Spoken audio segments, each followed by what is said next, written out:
That red light's on, you're good to go.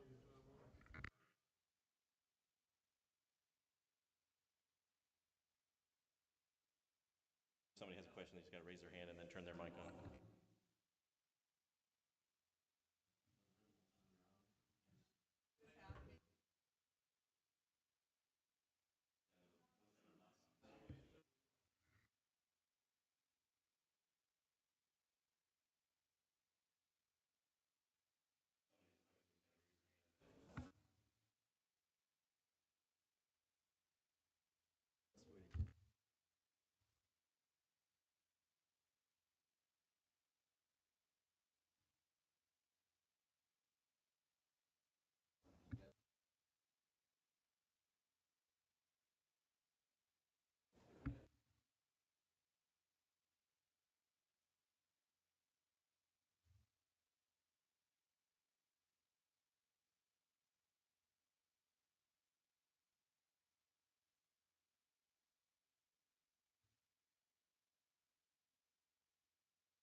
Test. Yep. We're good.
The red light comes on, and it's on.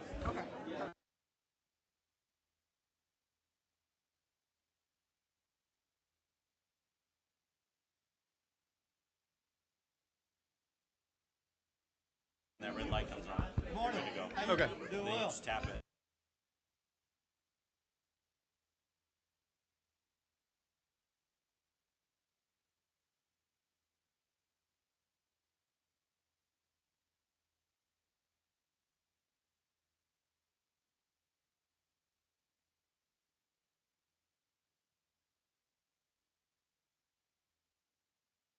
I got you. That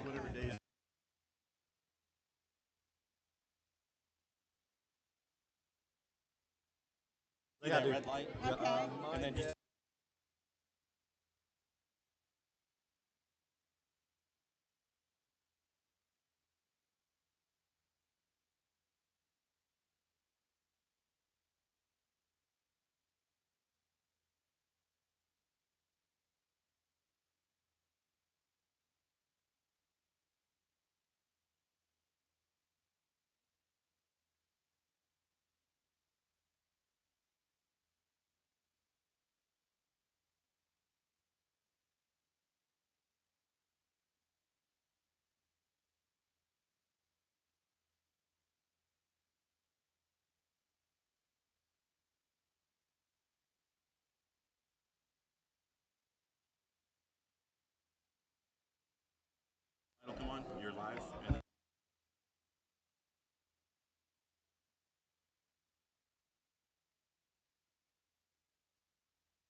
Okay, good morning. We're going to start here.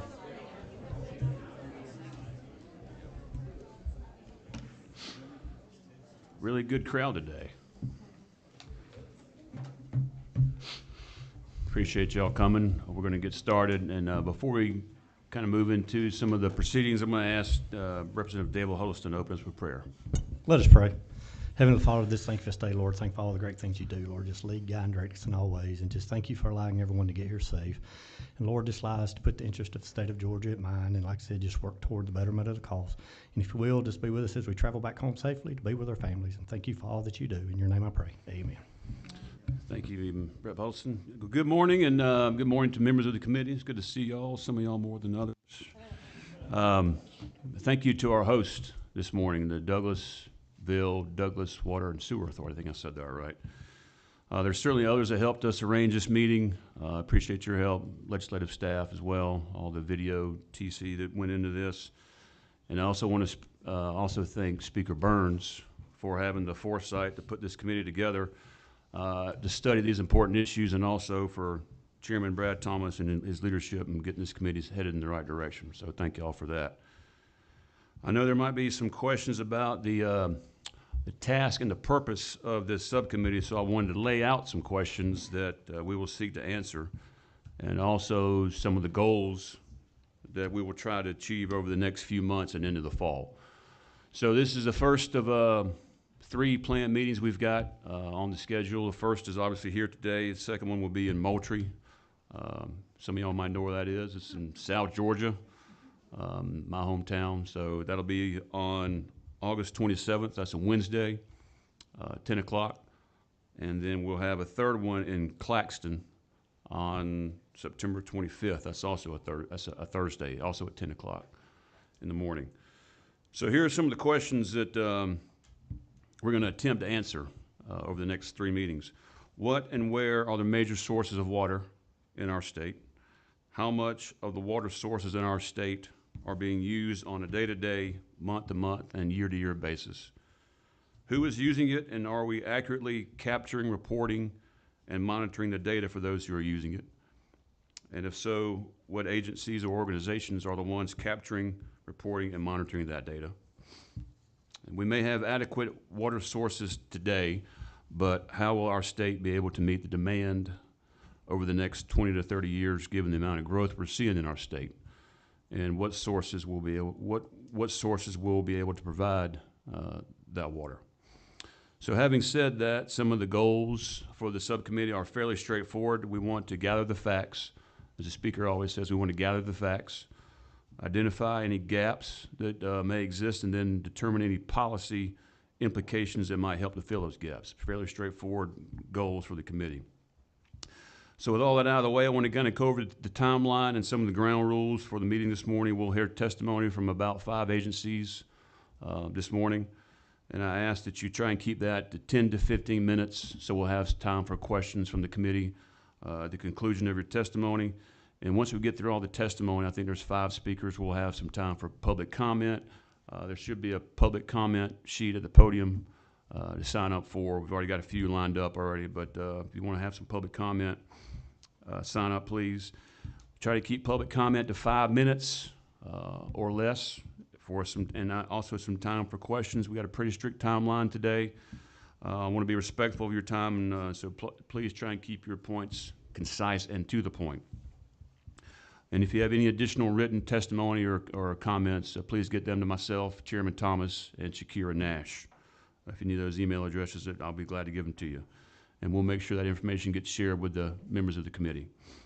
So now, having gone through all kind of the groundwork, we'll let members of the committee introduce themselves, tell them where they're from, any opening comments they'd like to make, and then we'll get going. We're going to have Sarah Ray from Douglas welcome us after that, and then we'll get into the testimony. We'll start at my right. Representative Rice, go ahead.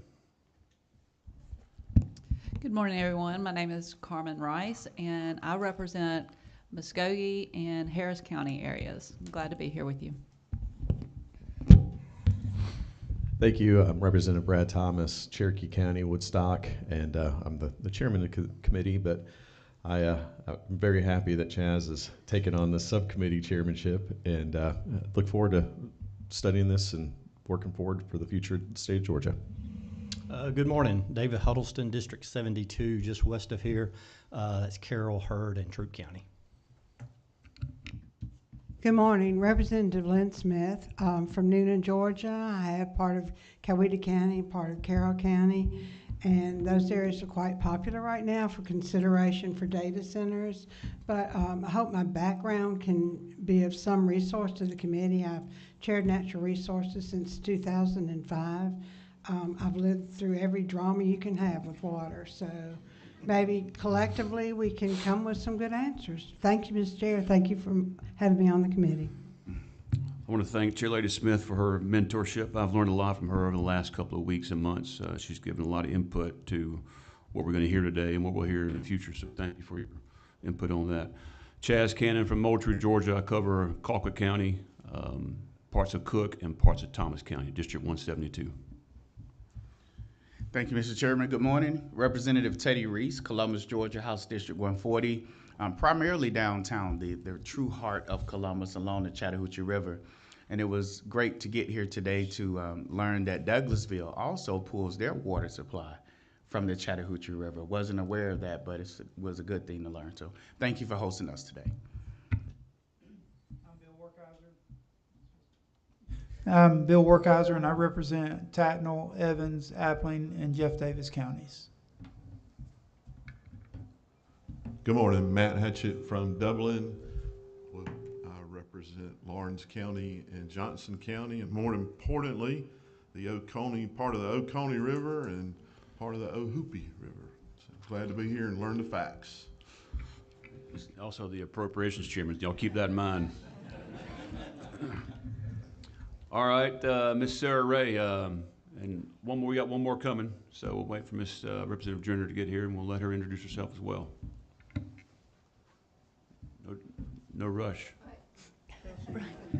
Nothing like making a grand entrance. Good morning, everyone. My name is Carla Drenner, and I'm from DeKalb County. All right, thank y'all for being here again. We're from all over the state, and good to see y'all, and we're gonna get going. So, Sarah, all yours. Great. Well, good morning, everyone, and welcome to Douglasville and Douglas County. I am Sarah Ray. I'm the president and CEO of the Douglas County Chamber, and we're really excited to have you all here today to discuss and research something that's very important. You will hear from an amazing group of speakers today. We have, obviously, a lot of data center activity and have for the past 20 years here in Douglas County. So you'll be hearing from some of our wonderful partners and how we've navigated that process, as well as some of our other subject matter experts. So we're really excited to have you all here today, and thank you all for considering all of the things that you're going to hear today. Thanks. Thank you, Sarah. Mr. Danny Johnson, we've got you up first. Just a reminder, 10 to 15 minutes if you can, concise and to the point. Leave time for questions from the committee, and we'll get going. Thank you, Danny. Thank you for having me, Chairman Cannon, Chairman Thomas, members of the committee. Very pleased to be here with you to share information about Metro Atlanta, the Metropolitan North Georgia Water Planning District, and the work we've been doing with the growth of data centers over the last few years. Again, I'm Danny Johnson. I'm the Managing Director of the Natural Resources Department at the Atlanta Regional Commission, commonly called ARC. I'm here with my esteemed colleague, Celine Benoit. Some have recently named her the Duchess of Data Centers, as we have been spending the majority of our time on the water planning side researching and understanding data centers and how they're going to potentially affect our water planning for Metro Water District, which I'll tell you about a little bit more. On your desk, I've got a copy of these slides. There's just a few, it's like 8, so this will be a lightweight presentation, but also with that, I printed out a copy of the Community Considerations PowerPoint that we present quite often to anybody who will have us. Celine and I kind of divide up the work, and we present to local leaders around the region about the backgrounds and things they need to know about data centers and Metro Atlanta. So with that, I'll start with my formal comments, and then happy to take your questions at the end, and thank you all so much. Okay, I'm grateful for the opportunity to be here today.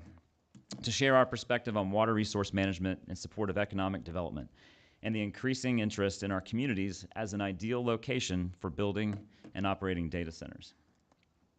I'm going to start a little bit with our water story in Metro Atlanta. It's important to highlight our region's unique water story.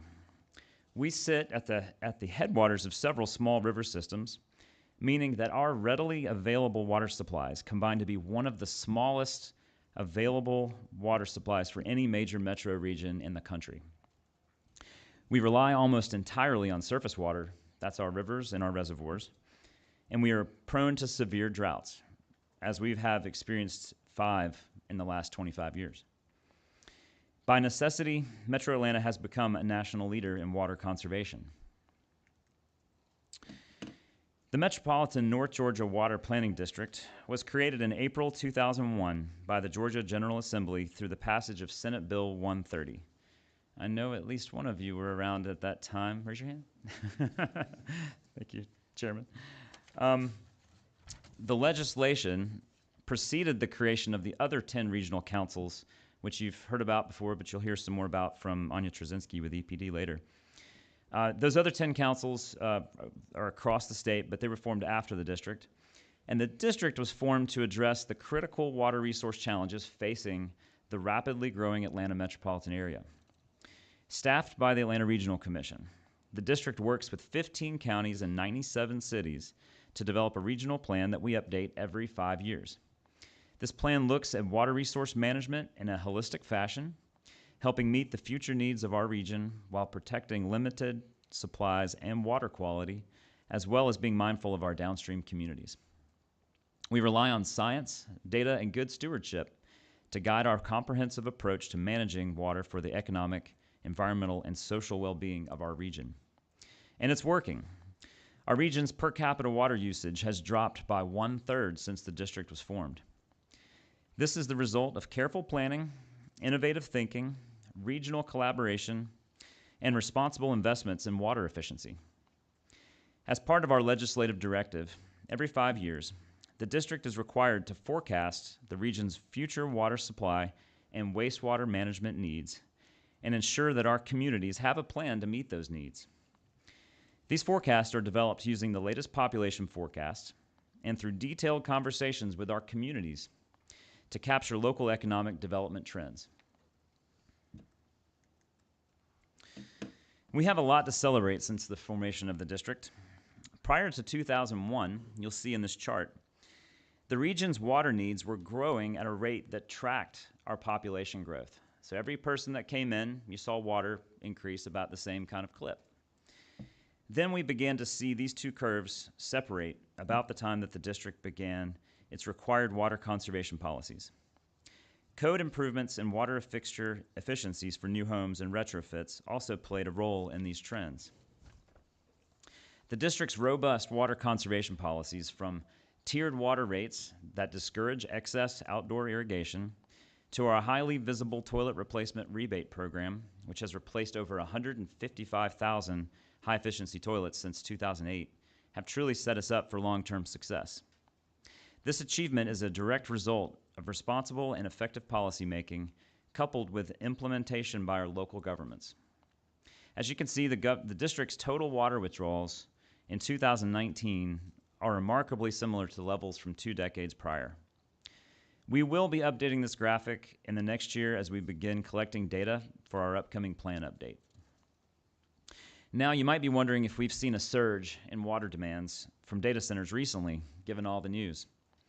The reality is that most of the headlines about rapid data center growth in Georgia stem from proposed projects. It will be several more years before we're able to see these projects come to fruition and see them up and running and actually evaluate their long-term water use on a year-to-year basis. That will allow us to fully track their actual water needs locally. Given the recent surge in data center proposals, we've sharpened our focus to closely monitoring their activity. This is crucial for accurately understanding how water demands from this sector will influence our future regional water needs. Here are the latest maps that we are tracking, the proposed data center sites in the metro region, as well as the sites that we know about to be currently existing. You'll see the black ones we know to be existing, the red proposed, and there's some different colors there based on if they've been withdrawn or if they're just recently completed. Predicting the materialization of these proposals is complex. Large developments can take years to get underway, and the market impact of the Public Service Commission's new rules that require developments to bear that transmission service cost that we've been hearing about so much in the news is yet to be seen. We're hopeful that over the next few years we can have a clearer outlook as we develop our forecast for the 2028 plan, which is the next one in our cycle of regular 5-year plan updates. It's important that we continue to build on our successes as we plan for the next wave of economic growth. The Atlanta region has emerged as a national hub for technology powering the AI transformation. Seemingly, it seems like every 2 weeks or so, news breaks of another supersized data center headed to Metro Atlanta. In fact, more than 50 data centers are currently operating here, and over 40 are now under consideration. This trend brings both opportunity and risk that it is our responsibility to manage. Depending on the cooling system that is used, data centers can consume tremendous volumes of water, in some cases as much as the needs of a city the size of Marietta or Valdosta. Not all do, however, and the impact depends on the cooling technology that is used. Evaporative cooling uses huge amounts of water, but closed-loop cooling reduces the consumption to very manageable levels.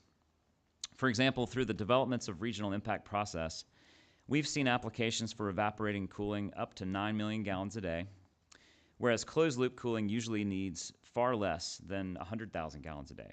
So these are very different in scale depending on the technology used for cooling. From a water policy perspective, one question is whether to mandate closed-loop cooling to protect present water supplies and reduce consumptive losses in our rivers. But other factors also need to be considered. For example, closed-loop systems are more expensive to install and operate. They also consume substantially more energy, which in turn requires water to produce. These trade-offs need to be evaluated carefully and may play out differently for different projects, depending in part on the location and availability of water to supply the data centers and the power plants, which may or may not be located in the same watershed, as well as the financial impacts in each case. For now, the district believes that the right approach is to closely monitor new proposals while continuing to educate and empower local officials to ensure that they have the information and tools that they need to balance these factors in each case. To repeat, the district believes that the right approach for now is to monitor the situation while educating and empowering local communities. And here's what that looks like right now. First and foremost, local utilities and local elected officials need to understand the challenges that data centers present and how these affect the community's long-term plans. At a minimum, this means having a grasp on the availability of future water supplies for your community and the amount data centers will consume and the trade-offs that may have to be made if water is not available for other projected or desired uses in the future. And just as important to operations, updating drought management plans to articulate how these industrial water needs will be prioritized in the event of an emergency outage or reduction mandates occur in the event of a major drought. While prioritization for certain users, such as hospitals, is understood, the reliance of data centers and other industrial users on water underscores the need for clear communication for delivery expectations during these critical situations. These priorities should be addressed in local drought contingency plans to ensure that project developers and the water utilities both have a clear understanding of the risks and protocols that will be followed in the event of these emergency outages. Second, it is essential for project developers to coordinate with local utilities from the outset, and for local officials to bring them in immediately if they are not already at the table. Third, local officials need to understand their power in the negotiating process. Local jurisdictions can and do negotiate with project developers to mitigate their water resource impacts. Based on conversations we've had with our metro utilities, these discussions often do lead to closed-loop cooling being adopted. Most developers have been willing to implement closed-loop cooling when required. Finally, at the district, when we are at the early stages of updating our regional water supply plan, and the update will be completed in 2028. on the same schedule as the other regional 10 councils. Through that process, we will be monitoring developments to determine what, if any, new provisions will be added to our plan to address these new challenges. In closing, we encourage smart, sustainable development that ensures critical infrastructure like data centers can thrive without compromising our water resources. Therefore, we recommend, for developers and economic development professionals, engage with the water utilities early in the site selection and planning process. For utilities, consider the benefits of closed-loop cooling in your water management strategy and update your drought contingency plans and clearly communicate how data centers will be served during an outage. For local leaders, support policies that balance growth with resource availability and the vision for your community. We want them to remember that they have the ability to negotiate and to ask for measures that support sustainability in their communities. Together, we can ensure that Metro Atlanta remains a competitive, innovative region while safeguarding the water resources that support our communities. Thank you again for the time and interest in these issues, and I welcome any questions you have in further discussion. Thank you. Thank you, Danny. And if any members have a question, just raise your hand. I'll recognize you. We can get going. Any questions from the committee? I had a question, Danny. Just you talked about the ARC framework. How does that work, and how does it work with the locals implementing that? Can you talk to that process real quickly? Absolutely. So the district passes a plan. We adopt it every 5 years, and we have a governing board of elected officials, as also some state appointees. So it's a very robust stakeholder process, and the plan gets passed every 5 years, and it has a list of items that all the local communities have to implement in order to stay current on their permits from Georgia EPD for water supply and wastewater. So actions that related to water conservation and efficiency, the district passes those by the elected officials, and then all the communities of the region help to implement that plan. What we do at ARC is we help our communities implement that plan. We provide technical assistance if it's needed, and we are heavily involved right now on the education front, making sure that they understand their options for data centers. Last one, you mentioned several proposed data centers. Do you have any idea how many of those might actually come to fruition at all? That's difficult. That's a difficult one to task. I understand from Georgia Power also has approached that same question with their forecast, and so it's one that they've been grappling with as well. And so I look forward to hearing some of that testimony from them later on this year too. So, yeah. Chairman Thomas. Mm-hmm. Thank you. I have a couple questions for you. The first one is you're talking about updating your plan. Does that include estimates of what you expect population growth to be over the next 5 years? Absolutely. Do you have any idea what we're looking at adding here in the urban suburban area? Well, we have multiple population forecasts we utilize to kind of create a band, because sometimes you have like a low population forecast and a high, and we don't really know where it's going to be, but we want to make sure one thing, that whatever scenario plays out, we have the water to supply the communities, and they have a plan in place to meet whichever scenario falls into it. Right now, we're going to be looking at our population forecasts in about 6 months from now and updating those with ARC projections. The Atlanta Regional Commission has a data and analytics group that provides the region's population forecast. Also, we'll look at OPB, the Office of Planning and Budget for the state, does that on a county-by-county basis. And we may pull in a third, too, if necessary, to get a band for both projections. Thank you. How do you integrate with the other water planning commissions, just Yep. out of curiosity? So, could you give us just a really quick 30,000-foot level overview of how all these commissions work together? So the Metro District operates kind of independently with its own board and under its own law and legislation. The other 10 councils are kind of fall under Georgia EPD's leadership. So Georgia EPD will oversee the 10 councils and making sure they have consultants that are there to support them and consultants that are doing a lot of the resource assessments. When they are doing their plan every 5 years, just like us, we work on the same schedule, and we are invited to frequently during that process to present on what we're doing for the Metro, and we listen to what their concerns are downstream, because as you saw on that map, we're upstream of everybody. So we go and meet with those councils, hear from them, hear their concerns, and we can bring that back to our leadership. And kind of going to use you as a little bit of a microscope here, but outside of just urban suburban planning, you have power generation users, all these other users. How do you incorporate all that into your 5-year plan? Yeah, so the state has its own resource assessments for power and industrial growth in the state.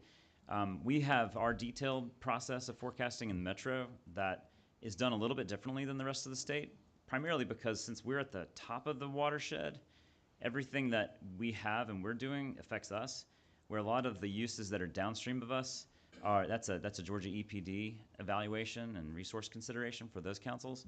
And if we are playing a role in the total water balance in any given way, that we're there for those conversations, and we would definitely be integrated into those conversations.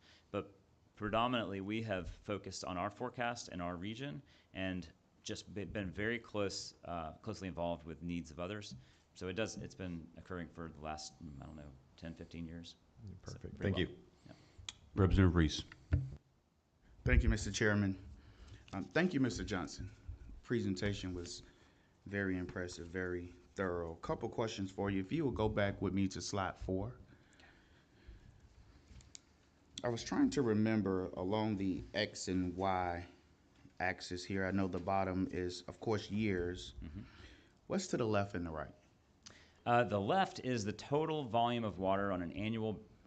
Actually, the left is population. I apologize. On the right is total million gallons of water withdrawn from the rivers and reservoirs on a daily basis. Okay, so this graph here certainly demonstrates that as population has increased, the demand for water has somewhat leveled out. And you're contributing that to these 4 factors here on the side. I'm sure there's probably more. There's many factors that contributed to it. Yes. So considering this, and population certainly expected to continue to increase, what would become a dangerous level of demand that would begin to threaten the water source or the water needs of those south on the river chain? That's a difficult one to answer specifically, but what we're looking at is if our forecast goes up rapidly, we are going to look at shrinking the timeline of our water resource availability and the need to look on a long term at a faster process for finding the next available resources. Or when will our water utilities have to look at updating their plants at a sooner rate? So anytime you shrink that or you increase that demand curve, you have to be more responsive to building new infrastructure and finding new water supplies to meet that need. Because as population continues to increase, we are going to see an eventual increase because we've caught up a lot on efficiency. Now we're going to start seeing incremental rise. And eventually those two things are going to come together, and we're going to get more pressure on our water supplies and our utilities to meet that need at a sooner date. So somewhere, I was hoping somewhere in like a contingency plan or something that would have been an actual data point to where we say if we reach this point, we need to start having conversations. Yeah, that data hasn't been produced. So. Okay, and how long is the turnaround on this? Is this a continuous monitored thing, or do you look at this every 3 months, 6 months, year? Like, how soon do we get this data? We gather data from Georgia EPD on the total withdrawals, on almost every year or 2-year basis, just to try to see where we're trending. But 5 years is when we do the full evaluation, and we meet with all of our utilities and we ask for all their data, and that's a major data gathering exercise and quality control check that needs to be done. It's something that takes a lot of resources to get the data right so that it can be put into a graph like this. Because we've got data for the last several years, but there's some gaps and there's things that we got to work through before we put it into a slide. And we're going to be doing that over this next year. Okay, thank you. Any other questions from the committee? Thank you, Danny. Okay. Appreciate it. Thank y'all. Next up, we have Gil Shiros. I think I said that correctly. Close enough. Correct me when you get up there, if you don't mind, please, sir. Podium's all yours. Thank you very much. Appreciate you having me today. And while I get my, Which one? What was the name? oh, sorry, it's right there. Yep, sorry about that. So I'll go ahead and get started while he gets that pulled up. Again, I'm Gil Strauss, is how you pronounce that. Thank you. I'm the executive director here at the Douglas County Water and Sewer Authority. So first, welcome. Thank you for allowing us to host your committee meeting today. We really are honored to have you here. today. So you know, the Douglas County Water and Sewer Authority is a separate agency created by the state legislature back in 1985.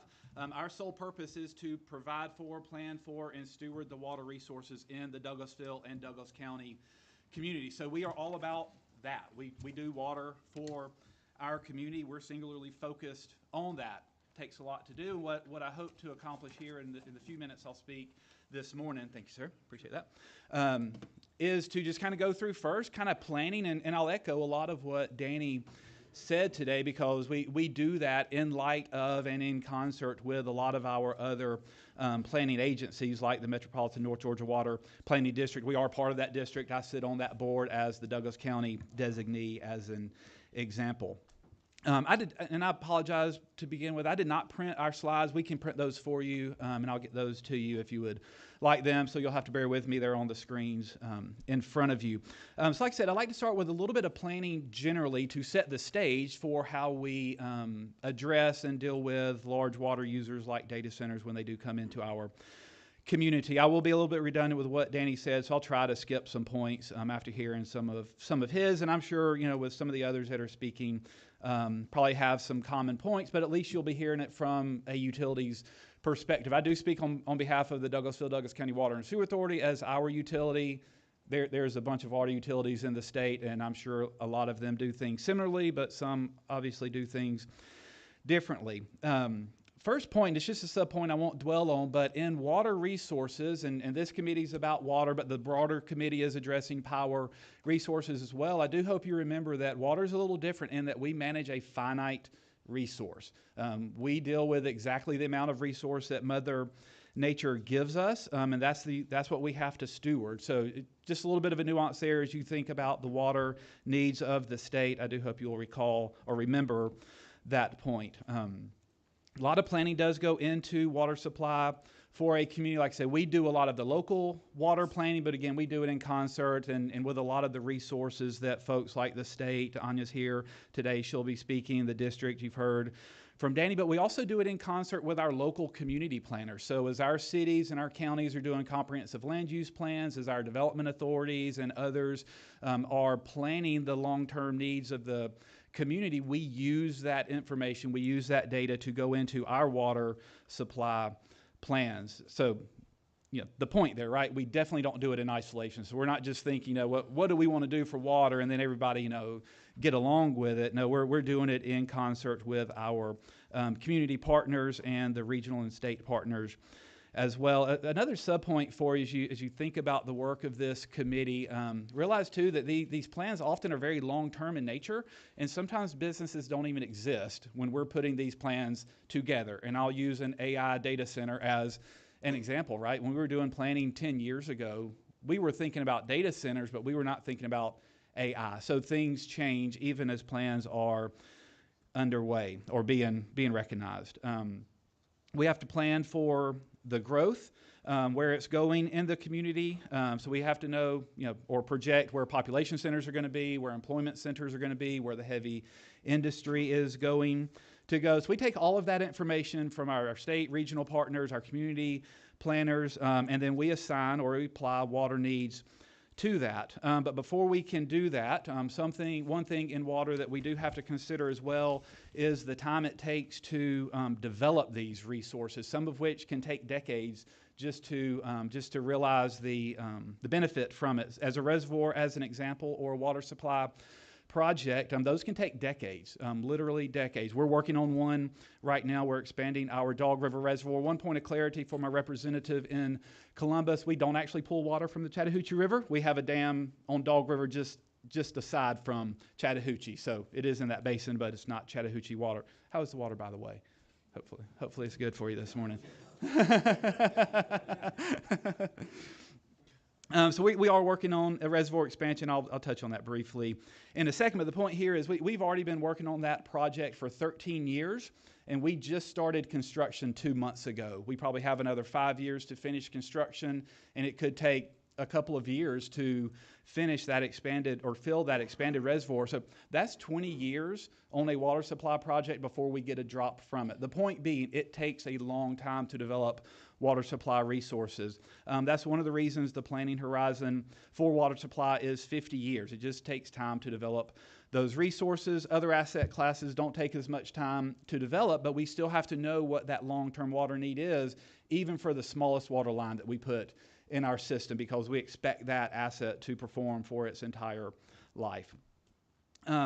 So we take, again, the community's projections, we apply water needs to them, and in water supply, because we have such long lead times on some of our asset development, we take, what's often a 20-year community plan. Sometimes there's a 30-year projection. We have to take that data, we have to do some funky math to extrapolate those projections out to 50 years. And I want to mention a point of pride. I'm glad Danny mentioned it earlier on water conservation. When we did our last water supply plan in 2000 for the 50 years up to 2050, our community needed 23 million gallons a day. That was our long-term projection. When we did that again for the current reservoir expansion, we ran that number in 2016 for 2066, again, 50 years. We still only needed that 23 million gallons a day. What that means is we extended the life of some really big, really critical, and really expensive assets by at least 15 years, if not more. And it's water conservation, like Danny mentioned. And our community, like others in the metro area, are to be commended for that, because there is a water benefit to it, of course. There is also a really big financial benefit to our ratepayers, to our community, when we're able to extend life of assets like that.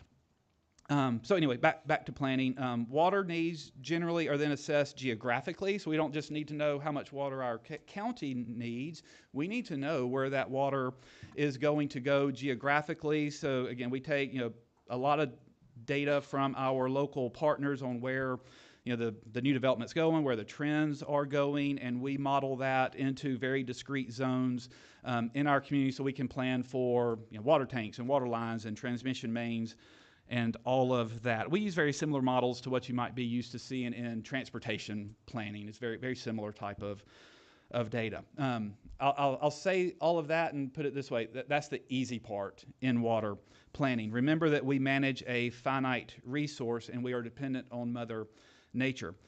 So plans are also based on our best guesses at what the environment's going to do in 50 years. I'm going to make a comment here. It is not a political comment. It is a data-based comment. Droughts are getting more frequent and more severe. By the way, so are floods. We're seeing extreme events just getting more frequent and more severe, so we in the water industry have to plan for that. And we invest a significant amount of public resources into ensuring that our community needs are met even in times of drought. For some reason, our customers expect to have water even when we're in a drought, and a lot of resources goes into that. As an example, you have some pictures on the slide here of our reservoir in the 2007-2008 drought. I know Representative Smith will remember that time well. Our reservoir was reduced to a trickle. I mean, we could step across it. We almost had to start mowing our reservoir because it was dry. When we ran what's called reliable yield calculations, basically how much capacity does our reservoir have for the long-term needs, that's called reliable yield. When we ran that for what was our then 23 million gallon a day reservoir, when we ran it based on the 2007-2008 drought numbers, it was reduced to less than half, basically about 11 MGD. That's not a good place to be as a water provider. And I believe, I'm not the expert here on this point, but I believe a lot of utilities in the Southeast saw the same thing. What we thought was a reliable source for long-term be reduced because that was what's now the new drought of record. So that caused us, like a lot of others, to start planning for additional resources. Based on these environmental needs, I'm just going to hit a few high points. This talk is not about our reservoir expansion project, but it is a critical asset for community planning in the water space. So we don't need more water long term. Our community is doing great at preserving and conserving our water resources, but we do need a larger bucket in times of drought. So we are underway with a project to expand our reservoir capacity. I think it's interesting, just maybe like a microscope, like you said earlier, because we are not unique. We're a community of about 150,000 people, so relatively small, about 18th in the state probably. A $440 million project is a really big project for a community of our size. And again, we are not alone. When I talk to water utility leaders across the state, this is becoming more and more of a bit of a trend in having to spend really big dollars on really big projects. So just for us in Douglas County to create more water supply in times of drought, we're expanding our reservoir by raising it 35 feet. That expands it from 260 acres to 600 acres, and we are more than tripling the capacity of it from 1.9 billion gallons to 6.5 billion gallons. Remember, the reservoir we have today was sufficient for that same 23 million gallons a day that we still need long term. This is all about, surviving during a period of drought like we had back then. So I give you all of that as context. I promise I'm going to talk about data centers, so I'm getting there. But I did want to give a little bit of context just so you can know the basis in which my next remarks are made. So, water supply plans are very long range. We have a long lead time on assets. We develop those plans in concert with a lot of our community partners, and we invest significant public resources in these assets. It takes a lot of financial resources to ensure that the needs of our community are met long before the residents come, long before the businesses come into our community. So let's talk about data centers. Now, I do want to make this point, and maybe others will as well, maybe not, but data centers from a water utility perspective are just a point in a large user class. So we don't see data centers as particularly unique from other large users like a manufacturing facility, or for us in a community like this, like the jail or the hospital. Those are large water users that we evaluate in a very similar way. Many data centers that we see, and to one of Danny's points, they don't need relatively large water volumes. They're relatively small because of the systems they use or their size. Candidly, we don't see what's inside their box a lot. We just know that they don't need a lot of water volume. They simply fit within our long-range plan. So they're just going through like any other project, like it was a subdivision or an apartment complex or anything else. I can talk more about that later if you want to, if there is time. But the point there is that they may get attention because they're a data center, but from a water provider standpoint, they fit within our long-range plan. We're simply moving them through the process at that point. When we do evaluate water needs for a new project, if they don't fit, or if they're a large user, I put kind of our process on here. There's no real magic to this, but I thought it might be good for you to just kind of see how do we evaluate large water projects when they come into our community. So typically what happens is a developer will meet with us, to Danny's point, hopefully very early in the process, and you can, I think that's one of the main points the district is sharing, is for local leaders to communicate project needs with their water providers early. So we check water and wastewater treatment plant capacity. That's kind of the first thing to do there. Usually that is not an issue. If it is, then the project's going to be DOA, but that is extremely rare. For large water users, like some data centers and other projects, we then really get into comparing the needs to, we have what's called a water system master plan, where we take all of these water needs, assign them geographically, look at models, short-term, mid-term, long-term, and so we take those needs, we put them into our models, we see how our system's going to react over the period of time, and kind of do that checkpoint. If the needs are over the planned allocation for that area, for that kind of property size, we'll do one of two things. We'll either limit their water provision to what was allocated for that type of tract in that area, or if they persist, we'll simply say something like, well, then you need to find additional water. We need to look at additional water resources, different water resources for a project like that. And then, very much in the weeds, we also have to check local water sewer line capacities, and if those aren't, large enough, and again, that's for every project, then those developers include in their plans, upsizing, expansions, extensions, those type of things. If they're complicated projects, we'll do a development agreement with that developer. If not, then they're just managed through the normal plan development kind of project process. And I'll tell you that the vast majority of projects fall within a very standardized process for So I can count on one hand the number of development agreements that we have going on at any given time. So as we think about large users when they do approach our community, again, if they fit within our plan, which most do, we're just kind of moving on. We're going right through the process. But what happens when they don't?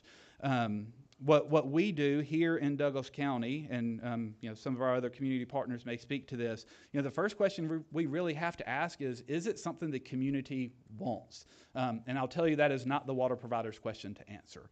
That is the community's to answer, right? Ours is a role to provide input to the decision makers. Ours is to provide data to the decision makers. But ultimately, that is the community's to answer. That's typically done through zoning and city councils and boards of commissioners. And again, we help with providing input in those discussions and in those decisions. And just one example from a couple of projects over the last couple of years. We had a rather large user that was coming in or wanted to come into the community, and some of my comments to our Board of Commissioners and the zoning officials at the time were, look, if you want this project, and if they need to be on the potable water system, which they didn't, by the way, if you say yes, and if we agree to say yes with you, you can do one of two things. You can allocate resources prematurely, or you could allocate them to a class that you hadn't envisioned allocating them to altogether. And so a couple project examples in that way talked about a 50-year planning horizon. One project would have reduced that 50-year supply to 11 years. Just one project could have reduced our community's long-range water supply plan by that much. And again, we can't plan, permit, and build those resources that quickly, right?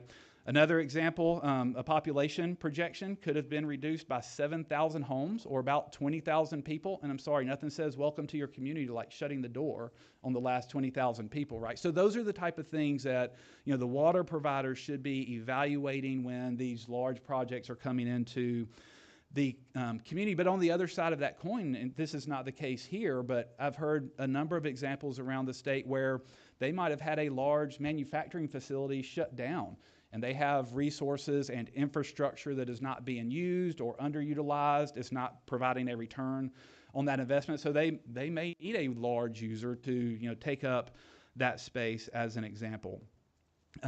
So again, just to make this point one last time, when large users approach our community, data center or not, if they fit within our plan, great. If not, the community needs to make that decision. Is the resource allocation to whatever that project needs, is it worth it? Is it worth the balance of the, whatever that project provides back to the community? If it is something the community wants, if you kind of go through that process, then like Danny said earlier, so I'll kind of speed up a little bit here, we work to minimize their needs altogether. Oftentimes the initial needs are overstated, or they're not needed, or they can shift processes and things like that. So we do engage with those conversations with large users. Again, we look at alternatives to potable water supply. We look at what other resources are available that may match their needs a little better. It really is all about balance. In dealing with large projects, at least from the water provider's perspective, it's about balancing the needs on that case. I will make this point.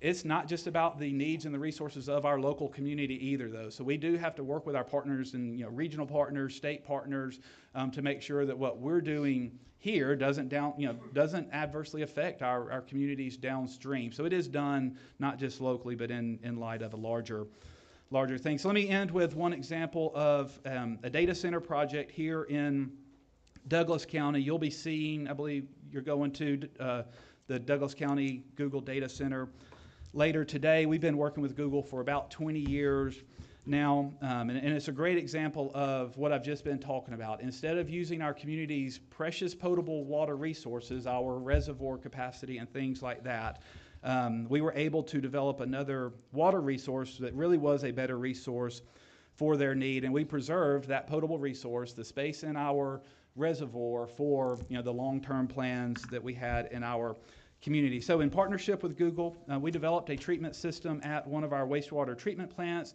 We take highly treated wastewater, we treat it again, or a little bit additionally to Google specifications, and we constructed that facility. We operate that facility. It is purpose-built for Google's need. I've got some Google friends in the room, so I'm going to be careful how I say this. They paid for that construction. They pay for us to operate it. They pay for us to maintain it. There is zero impact to our ratepayer. As a matter of fact, there's probably a bit of a benefit, but don't let them know that.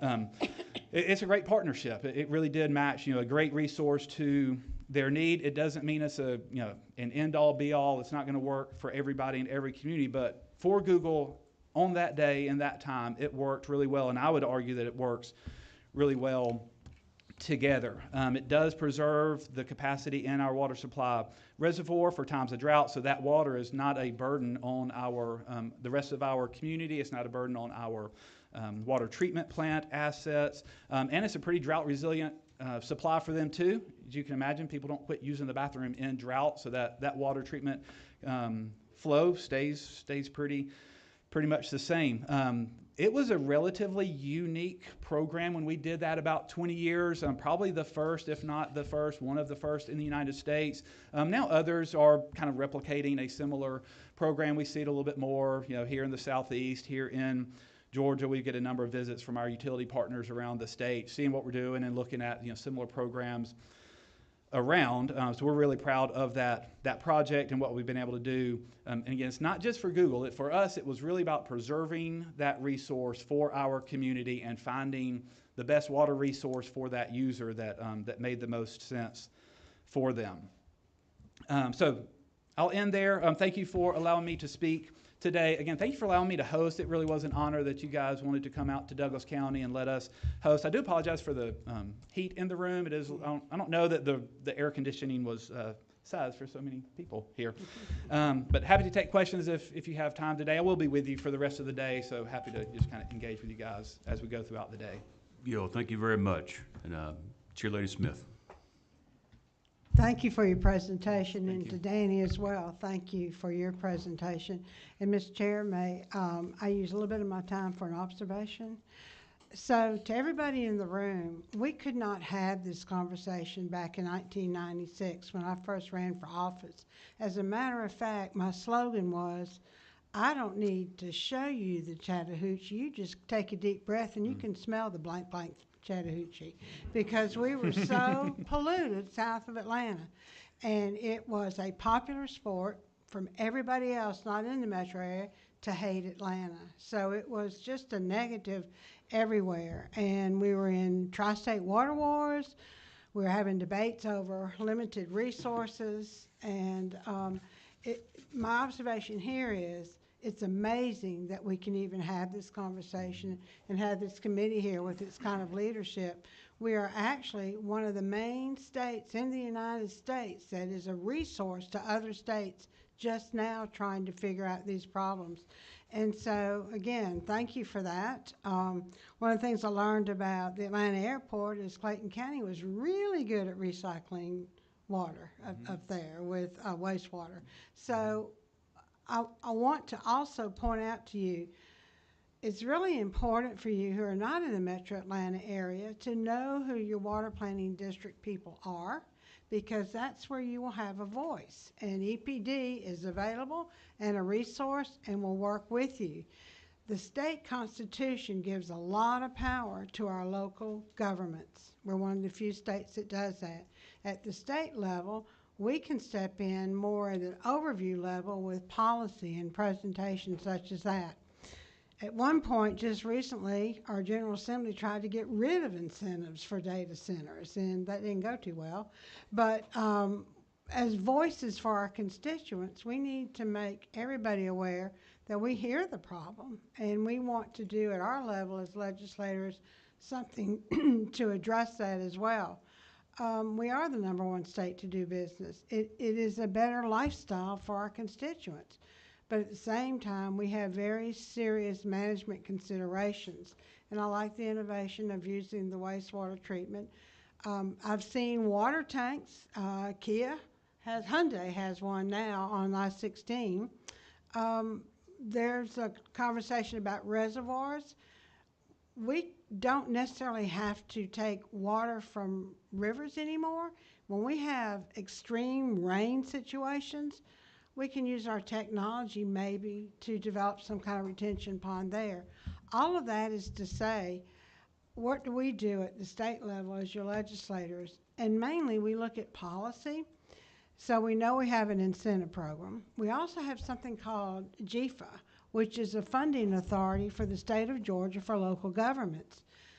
So how do you take the bad guy over here with the good little people trying to figure out how to get their water still, and why not use some of this incentive money for these prospects to they themselves get a loan from us to do the closed loop or to do this water tower or to build this retention area. I think that, to me, is a way that we can look at it as legislators. But individually, everybody in the state of Georgia has a voice. And for 10 of our regions, water planning districts, you know who these people are because they will be your voice to EPD. So we're not helpless in this. At the same time, I think the policy at the state level for economic development is extremely important, but at the same time, we as citizens want to know there's good stewardship. So we could not have this conversation in 1996. I couldn't get the resolution passed in 2008. We all willfully voted to control Atlanta in 2001, but when it came to us, it was much harder. And it came down to a couple of votes, and I'm just going to do a shout out to Tom McCall and Terry England. They gave me the 2 votes to pass that resolution on the House side. So and we were voting our areas, our districts, and what our people wanted. But now I think the consensus is that thank goodness we have our regional water plans. Thank goodness Metro Atlanta is a good stewardship now. And thank goodness they're a resource to us throughout the state. We welcome them. Knock on wood, no tri-state water wars. Your state is in a good position to have this debate. As to the solutions, that's our job here and what we can do at the state level.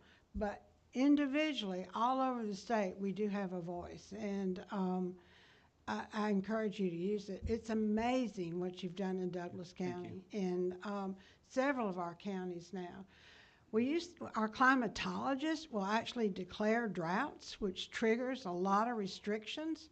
One of the things we passed is if you consume more water, you pay a lot more money. So that is always a good control factor. So don't get discouraged, as we're going to ask all kind of tough questions, and you're going to write down our names and remember to fuss at us. But you've got the power locally, first of all, and then from there, we'll get into our policy debates and make good theater. And but I am amazed still that we can have this difficult conversation and know that we will find some solution or several solutions along the way. So I want to commend Brad Thomas and Chaz Cannon and the leadership of our state in saying, we're going to look at this, but practically. And I'll end this with the drought so y'all understand how bad a drought is. And as a citizen, I don't want to see an industry getting the water and grandma's not getting anything to drink. So this incentive and this balance there is very important. But when my grandson was 3 years old and he had a friend over and wanted to play with the water and all like that, and his mom said, no, you can't turn that water hose on because of the drought. And so his little friend said, well, let's just go play in your basement. And my grandson said, no, we can't go there. That's where the drought lives. So when it became vernacular for a 3-year-old, you knew it was serious. And so I'm glad we're having this debate. We need to have it. But at the same time, you've got state leaders in place to have it, and you have a voice with your local regional water plans. So don't be discouraged. Until our industry's looking at our state, we want you, but we're going to make sure our citizens get what they need as well, and Douglas County is a great example of that. So In there, what was my question, Mr. Chairman? My question is, help us figure out what we can do as policymakers at the state level, keeping in mind that our local governments have a lot of authority. So, and we do. That's why we're here. We want to know what we can do at the state level. So, thank you. Well, I can Sorry help. you got caught, but. Is that not true? Happy to do it. Yeah, so I don't have an answer to that question, of course, other than I appreciate that the state's taken on this task, and I think you're doing what you can do to find out the answer to that question. You're engaging with the stakeholders throughout the state to see what are the needs, what are the demands, what are the resources, and let's figure it out long term. Absolutely. Thank you. Thank you, Chair Lady Smith. Representative Reese. Thank you, Mr. Chairman, and thank you, Chairman Smith, for that historical perspective. I think, my grandmother used to always say, you don't know where you're going if you don't know where you came from. And so that conversation just really helped set the foundation. Your spiel there just really helped me understand quite a bit. Mr. Gill, thank you for your presentation. You were awesome, other than you trying to call me out. I'm not going to tell you which one of your employees told me that either. Please do. I need to correct them. No, but you sparked my interest in looking at the Dog River Basin, and I see that your basin is literally right there by the river. Correct. But it also seems to feed on a line that comes from, is it Treasure Lake? Mm-hmm. Do you depend on their outflow to fill the reservoir, or do you have enough branches that keeps it filled by itself? The vast majority of our Dog River watershed, so a watershed is all the area that flows into our reservoir. The vast majority is within Douglas County. Mm-hmm. Treasure Lake is just over the line into Carroll County. It's a very small area that contributes to our watershed, so we don't depend on it, although in times of drought or flood, we do see that there is a rather large lake in the upper reaches of our watershed. So in a flood, we got the benefit of that. We had some storage there until it overtopped. In times of drought, that area is going to fill up a little bit before ours does. So we have to be mindful of it. We don't depend on it, so to speak. Okay. Do you have conversations with them or any type of agreement in the event that there is a drought? Tried to buy it from them, but they wouldn't listen to me. Right. Offer a little bit more money. But and my final question, Mr. Chairman, you gave a great presentation, and I did listen to everything you said. It wasn't like Charlie Brown's teacher in the classroom. But you said $0 impact to the to your ratepayers here. That was impressive, because I kind of feel like this conversation is really, and not here in this room, but the statewide conversation, even in some national areas, have been like, data centers are like the boogeyman. Just coming to get everybody, drinking up all the water, sucking up all the energy. And I hear you as a water expert and the person who's supervising this area, who's seen the implementation of a couple data centers that is basically had almost no impact on your ratepayers, except is bringing in tax revenue to your county, correct? And I would add to that, not only no impact, and we're very clear with all developments when they come into our community. It's one of our basic philosophies with our customers. We're gonna have rate equity, and part of that is when you join our system, you've paid your fair share at that point. So we're not going to expect you to pay for somebody else's infrastructure, somebody else's development. They're going to pay for their ongoing operations, the water that they consume, the sewer that they discharge to us. But for future growth, we believe they've paid their fair share. So that means that the proper burden has to be placed on the proper entity when they come in. So in large projects, it's just an easy way to visualize that. Google, certainly an example, when they needed additional infrastructure, they paid for all of it. We did not put that burden on our ratepayer at all. But that wasn't just a one-off. That is, again, underlying philosophy in our organization, that those who need the resource are going to pay for that resource. So if a developer comes in and needs a larger line, they're going to pay for that line expansion or extension. And I would even say it's not just a zero impact to the ratepayer. There's often a benefit, because we are getting, if a developer installs a 12-inch line, that's going to have some extra capacity for other growth. We will often, if it's in an area that has that is in a future growth area for us, we'll participate in that. According to my doctor. But my question to you would be, is your opinion today to us, would you consider that based upon your interaction with your colleagues around the state, around the nation, I'm sure you go to water conferences, things of that nature. Is your opinion an outlier, or would you say this is largely in line with what you're hearing from other folks similarly situated as yourself? Again, I can only speak for myself, just to be clear. That's right. That's why I say I it's your think opinion. most water utilities are very similar in, putting the rate burden where it needs to go. There are some nuances. We're a separate agency, so we are very lightly connected to our city and county. So as an example, when a big project comes in that brings in a lot of extra tax revenue, we don't see any of that. Other communities may take some of that additional tax revenue and improve water systems through that. So there are some nuances there. I just want to make sure we're clear about. But generally, I would think most utilities take the same approach on development should pay their fair share. But I don't see everybody's finances. Is that specifically what you were asking? Yeah. But one quick Representative? follow up, because you sparked Thank you. something else there. As far as the water usage of the data centers in your district, is that information and data available to the people to see, those that are curious about it? Because there's also this undertone that somehow the data is being hidden and people can't find it. From my experience with, and again, I'm just seeing the ones that are in Douglas County. Some projects I don't even know they're a data center. If their water use is low, we don't see it. We don't really know it's a data center. A lot of it goes through the DRI process that Danny mentioned earlier. So if they're transparent through that process, that water need is water and wastewater needs are some of the info on the DRI process. So if they're transparent in that process, then yes, that info is available. I will say though that some data centers, like other customers we have, sometimes water use is a proprietary data point for them. So we do have to, if it is proprietary, if it's protected under Georgia law, then we do have to honor that protection accordingly. But I will say it's few and far between. Mr. Chairman, I think there was an article today in the AJC about the DRI being paused. If we can get some clarity on that, because I wasn't quite sure exactly what that meant, considering that he just invoked DRI in the conversation. Thank you, sir. The committee, that means developments of regional import, I believe. So regional impact, that's correct. Thank you, Representative Reese. Representative Huddleston. Yes, just one question. Great presentation today. Thank you. You had mentioned, like I said, Treasure Lake and Carroll County.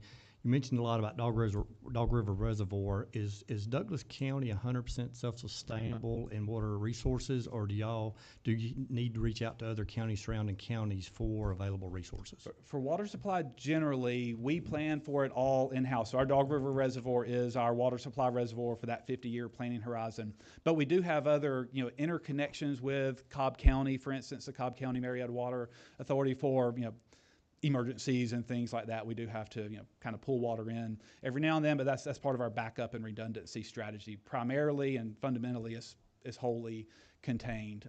And because of that, we're able to affect water quality and watershed protection in a pretty unique way, because we do control as a community the large basis of our watershed, and that's a great thing. So the water quality, when you're drinking great tasting water, a lot of that is because we have great watershed protection measures.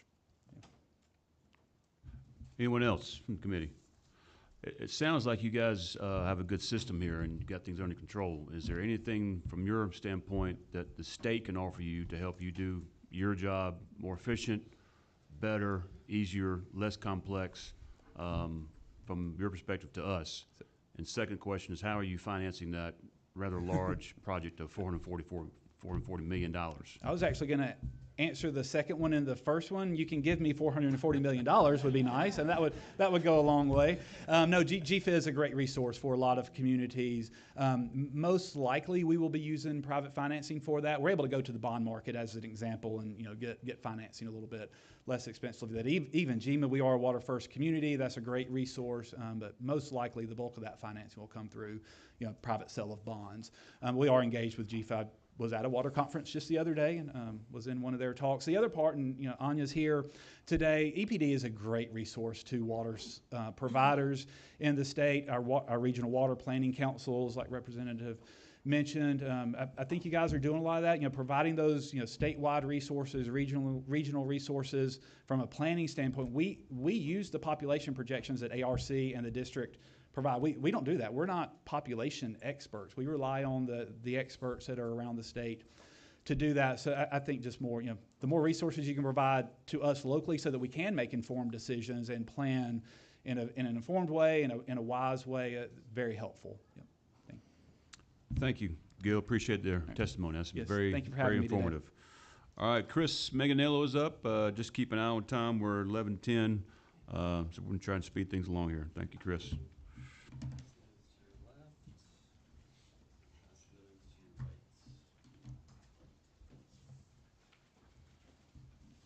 No, it's the one you pulled up before Gil talked.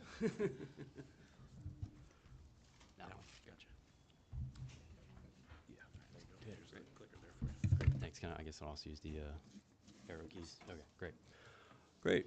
Thanks for having me here. Appreciate Chairman Thomas and Representative Cannon for having Chattahoochee Riverkeeper here today to take part in this. My name is Dr. Chris Manganello. I'm Chattahoochee Riverkeeper's Water Policy Director. Been working in water in Georgia for about 12 years now. Organizationally, just real quick, Chattahoochee Riverkeeper, our mission is to make sure there's enough clean water in the Chattahoochee River for everyone that needs it. We've got offices spread throughout the Chattahoochee River Basin, from Gainesville all the way down to Columbus, and we work down all the way to the Florida line. We do a lot of different things as a nonprofit. Education program, advocacy program. Representative Huddleston has been out on our floating classroom on West Point. We've also got trash traps installed all over the basin, about 17 of them, including recently adding some in Newnan and in Columbus.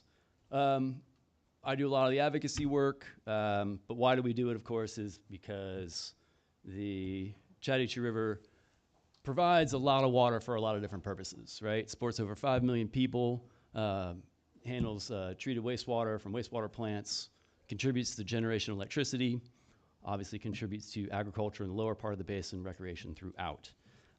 My job, again, is really to focus on water supply, how much there is, and we don't think specifically about Atlanta. We also think about what's downstream. Columbus, the second largest city in the state, is downstream of Atlanta, and so is Florida and our neighbors in Alabama. So we think about water supply holistically throughout the whole river basin and how it influences development in all three states. I've tracked the water wars for many years, traveled up to Maine, out to New Mexico, went and heard the final argument in the Supreme Court in Washington, D.C. And, we have to remember what the Supreme Court told us in April of 2021, which is that Georgia has an obligation to manage its water resources responsibly and fairly. And we have to keep that in mind whenever we're thinking about water resource use and policy in the state. What is a data center? I think you all have a pretty good grasp of that. I think what I'm just trying to demonstrate with this image is that the infrastructure footprint is significant, and that the volume of water and energy need is very resource intensive, and I would argue really unprecedented. I'm not going to go into too much detail on all this, but the red hoops are basically where the power comes in. The green hoops are for the backup generators, and then the blue hoops are the water cooling, the air cooling and water cooling systems. We've been hearing a lot about evaporative cooling and closed loop cooling. And of course, to get the water in, you need the water line, which is the aqua piece here. And then the purple one is the wastewater. And it just so happens when I put a presentation like this together earlier in the year, the image on the left is the facility y'all are going to go to today. It's Google's facility. As Gil was describing, this is a really unique facility. It's important to understand that it is a bit of a unicorn here in the state of Georgia in terms of how they reuse water. There aren't any other facilities that I am aware of in the state of Georgia that have a water reuse system as designed at this facility. So just kind of keep that in mind when you're thinking about all the other facilities that you're hearing about that have been proposed and are getting constructed. That water reuse system is, requires, as Gil said, a lot of coordination, a lot of infrastructure, and it's not cheap. So it's among the reasons why it hasn't been replicated, as far as I know. And just for context, Google is among one of the only kind of big data operators that is transparent about its water use. Meta has some data that they provide publicly, and this is all in kind of publicly available sustainability reports. So the Douglas County facility demands about as much as 418 million gallons a year, which is about 1.2 million gallons a day. Its cooling process and use and consumptive use is about 345 million gallons a day, or about, 345 million gallons a year, or about 965,000 gallons a day. And that's from the Chattahoochee River Basin. So when we talk about consumptive use, it's important to understand that that is water that is basically completely removed from the natural system. I mean, it ends up evaporated in the air and goes in rain somewhere else. But when we're talking about consumptive use, like that water is used up, it's not treated and returned. So consumptive use is water that is used and not returned. I won't spend too much time on this because Gil kind of helped me out with this.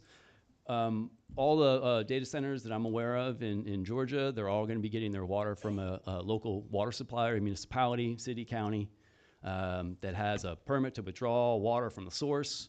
They treat it, they store it, and then they eventually send it off to its customers and users like data centers.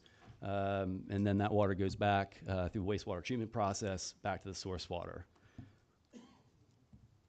Based on the limited amount of public data, if about 24 of the larger proposed data center projects get built out, they would require about 31 million gallons of water a day from Georgia's rivers and reservoirs.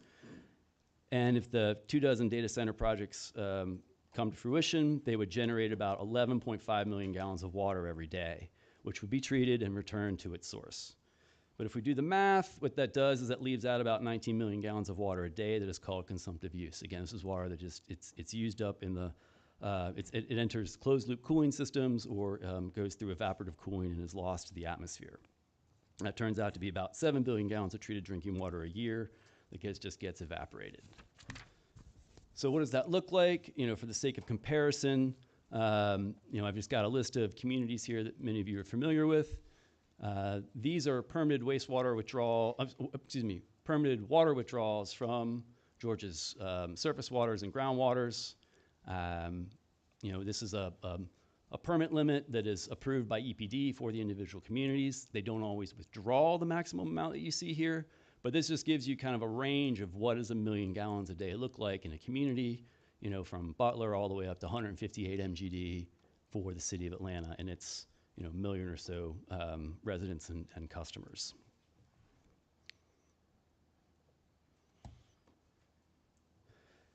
Another way to think about the comparison, if we look at energy and water here on slide 9, we're going to use, there's a proposed data center in Coweta County.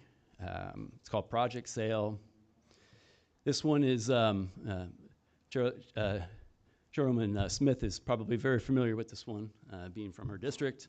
But this particular data center is going to be up to 13 buildings, cover millions of square feet, a few hundred acres. And according to publicly available information, they're going to need about 9 million gallons of water a day. And they're going to generate about 3 million gallons a day in wastewater. So again, if you do the math, that's about 6 million gallons of water that's missing, which is a lot, which would presumably be used in an evaporative cooling system. Coweta County is in the process of expanding its water system. The county currently uses about 7 million gallons a day. And so in order for this data center to be fully built out, Coweta County's water system would have to be fully built out as well, which again, they are in the process of expanding up to, I believe it's 25 MGD. But about a third of the water system's long-term water supply would be tied up in this one data center if it was built out to full size. Project Sale is also projected to require about 900 megawatts. And so when you kind of look at these next two images here, I've got Plant McDonough and Plant Vogel. Plant McDonough's consumptive use is about 7.5 million gallons a day. That is based on data that Georgia Power submits to EPD on an annual basis. And that 3-unit natural gas facility generates about 2,500 megawatts. 1 unit at Plant Vogel consumes 12 to 15 MGD, and that 4-unit nuclear facility generates a total of 4,000 megawatts. And if you look at some of the larger, about 24 or so data center proposals that are out there, you kind of total them all up, we would need multiple units at multiple additional nuclear units, which of course is very expensive, takes a long time to build, and we know that Vogtle itself was over budget and behind schedule. So kind of ramping up to generate electricity for the projected demand will be very time consuming and expensive. In terms of, again, thinking about more comparison, this is a chart some of you have seen on slide 10 here. I just tried to update it. This is a few dozen of the larger projects that have been proposed in the state of Georgia. The two exceptions are in yellow there, which is the Meta and Google. Of course, they are in operation, and they also have been reporting their data. So the data for those two is actual use data. And what you can see, obviously at your leisure, what you'll see on this chart is that facilities of comparable size may have different water demands. And so you're kind of left to think, as Danny and Gil alluded to, it's like they have different cooling systems, different energy demands, different water demands. And so you'll see that the daily potable water input, which is the blue column, and the wastewater output in the green column can vary widely, despite facilities being roughly the same size in terms of square footage. But again, what you can also see on this chart is you can look at, you can determine consumptive use and think about that in an annual consumptive use context. And as well, I just kind of threw on there like how many Olympic-sized swimming pools you could fill up in a year based on that consumptive use. This data that is here for these proposed and projected data centers all comes from that development of regional impact process. Through the Department of Community Affairs and the regional commissions, large projects based on kind of square footage or whether or not they need a rezoning, they have to go through the DRI process. They submit very basic data, water projections in terms of how much water they think they're going to need, how much wastewater they're going to generate, how much garbage they're going to generate, how many car trips. So it's kind of a pretty basic kind of planning process that goes through the DRI process there.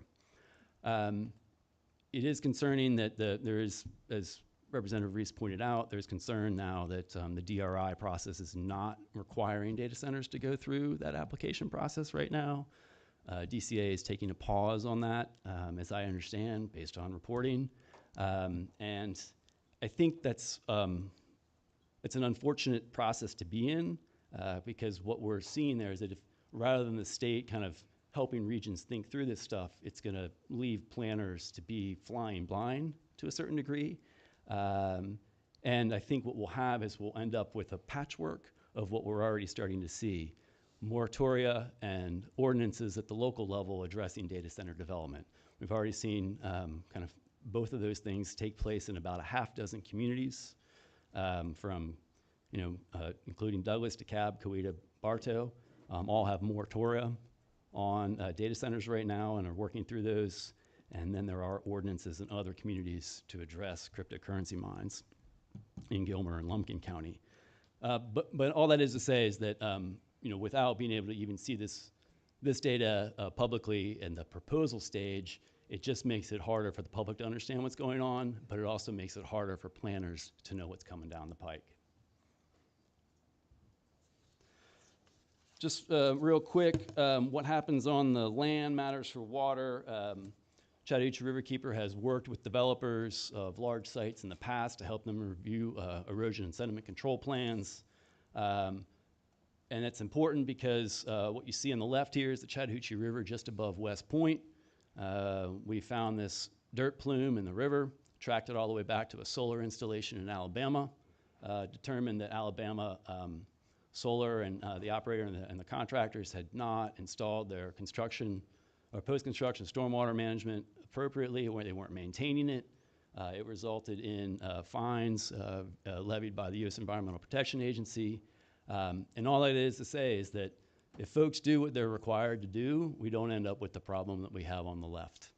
If they don't do what they're supposed to do, then we have the problem we have on the left, including the city of West Point's drinking water intake is in that plume of dirt. They have since started construction on moving that water intake further upstream. They had already been planning to do that, but when this sedimentation problem happened a few years ago, it was really kind of a kick in the pants for them to try to move their drinking water intake further upstream. And that is the drinking water intake for Kia as well. So anyway, do things right, you don't end up with problems. All right, so here are my recommendations. I'm kind of at the paths forward, and there are lots of different ways to address and think about data centers, not just in the water, in a variety of contexts. I'm going to talk real quickly about stuff that isn't specifically water and come back to water.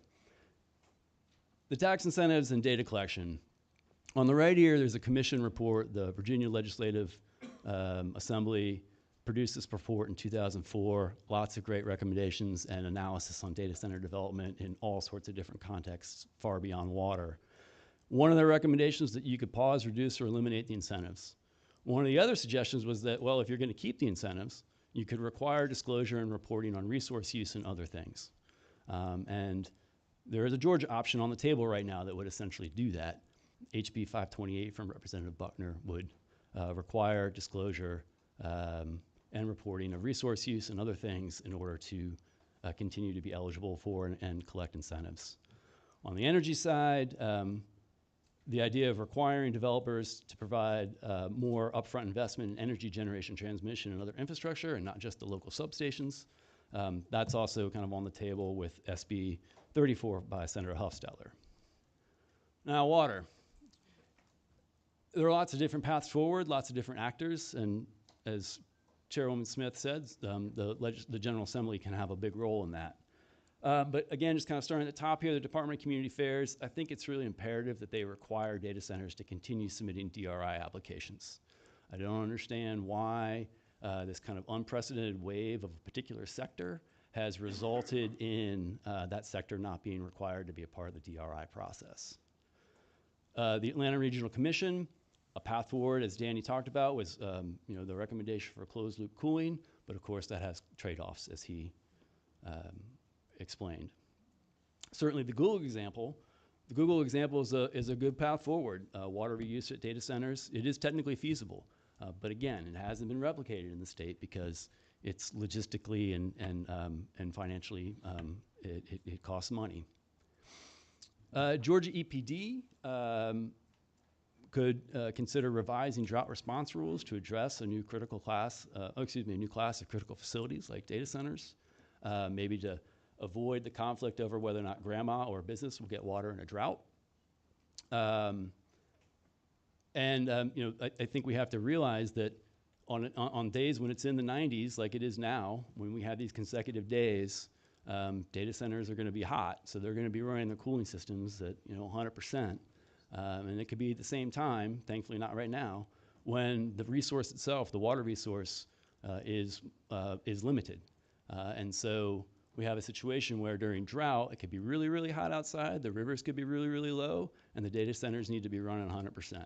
And there's just a recipe for conflict there in our next deep drought. Now coming to the General Assembly in terms of the paths forward y'all could think about, you could update the statewide plumbing codes and amend the Georgia Water Stewardship Act, and kind of think about how to bring those codes up to a different standard to increase water efficiency all over the state, and not just in areas that are dealing with data centers. The General Assembly could also empower the regional water councils, which many of you are very familiar with and have high esteem for. The General Assembly could empower those regional water councils with direct funding to implement the recommendations that they actually think would be beneficial to their regions. The General Assembly could also provide tax credits for the installation of water-saving tools and technologies in all sectors, not just in industry and data centers. And finally, the General Assembly could establish a self-sustaining Georgia Water Infrastructure Fund. GFA is a great source of financing for communities. They are shifting to kind of really try to focus more on smaller communities. but GFA is just one source. And a lot of that money comes from US EPA through Congress. And I'm not so sure that money is going to keep coming at the levels that it needs to. And so, again, Georgia could look to some other states at creating a water infrastructure fund, ideally one that is self-sustaining and is not, dependent on an administration, kind of infusing additional funds, based on surplus and availability. At the end of the day, Georgia has been, can be, and should be a leader when it comes to water resource management in the nation. And I think given the kind of explosion in the high resource intensive sector that data centers presents, that Georgia is again in a stage where they can be and demonstrate leadership when it comes to water resource management with this particular sector. That is all I have for today. I'm happy to answer any questions now or after you've had time to digest what I have shared with you, but turn it back over to you. Chris, thank you very much. Appreciate your testimony. Any questions from the committee? Any questions? Going once, going twice. Thank you, Chris. Sure thing. Appreciate it. Chairman Hatch, did you have a question? Okay. Thank you very much. Welcome. Anya, you're up next.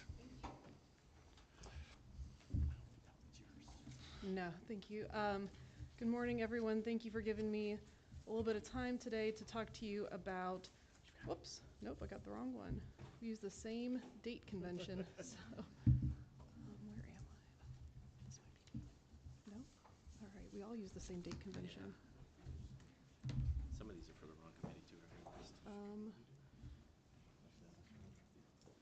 No, I don't think I see myself on here.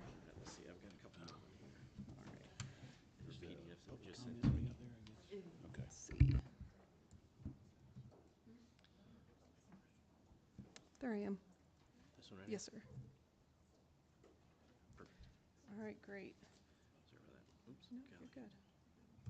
All right, thank y'all for bearing with me with those technical questions. All right, so I appreciate the opportunity to give you guys a general introduction to water resource management and planning and the water resources of the state of Georgia. I'm going to highlight a couple of statutes as I go through my presentation, but in general, overall, the statutory authority to promulgate rules related to watershed planning and management, as well as the authority to issue permits related to water withdrawal, water discharge, that resides with the Department of Natural Resources Board and the Environmental Protection Division Director, respectively. So when we talk about the state agencies that are managing our water resources and engaging in planning, the vast majority of that work is done in Georgia EPD. So our director is Jeff Cowan, and he is appointed by the governor and reports that DNR board, which serves as with that rulemaking authority. EPD is structured by media type. We have air protection, land protection, and watershed protection. And those branches are supported by the laboratory, by the district offices, and by the organizational and administrative staff that support the work that's done every day. And in particular, as you might imagine, a lot of the watershed planning and management work sits in the watershed protection branch, which protects and restores Georgia water resources and ensures clean and safe water by writing permits to discharge treated wastewater and stormwater and to withdraw surface water and groundwater. And those are two sides of the same coin. We're going to be pulling water out so we can use it, and we're going to be putting some amount of that water back in to the waters of the state. So I'll start on the Clean Water side.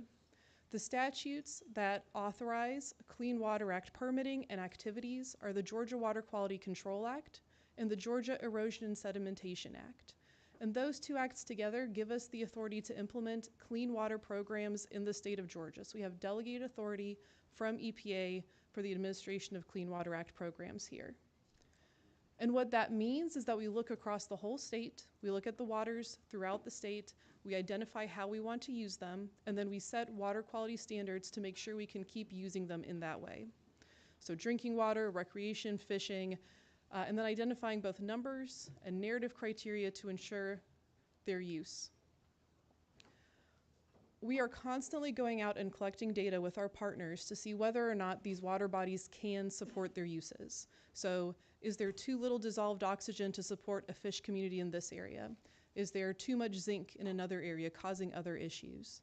And we pull all that data together and every 2 years issue a report where we show where we have waters that are supporting their designated use and where we have waters that are impaired or have higher levels of different pollutants. And where we have waters that are impaired, we develop plans, we update our permits, we work with the local communities, we have some grants in order to get those water bodies back to supporting their designated use. And this is important for a couple reasons. One, if you've got clean water, you are in a better position to use that water. It's very difficult for a drinking water treatment plant, for example, to treat water that has a lot of sediment in it. So we want to make sure we've got clean waters for their use. We also, though, need to have clean water so we can return wastewater back to those water bodies. So the last couple presentations talked about that a little bit. So we treat the wastewater, we're able to return it. But if a water body is polluted, say that you have a lake that has too many nutrients, it can be difficult to permit additional discharge, either a new discharge or an expanded one, back into that lake. So it's really important for us to keep that clean water piece in consideration.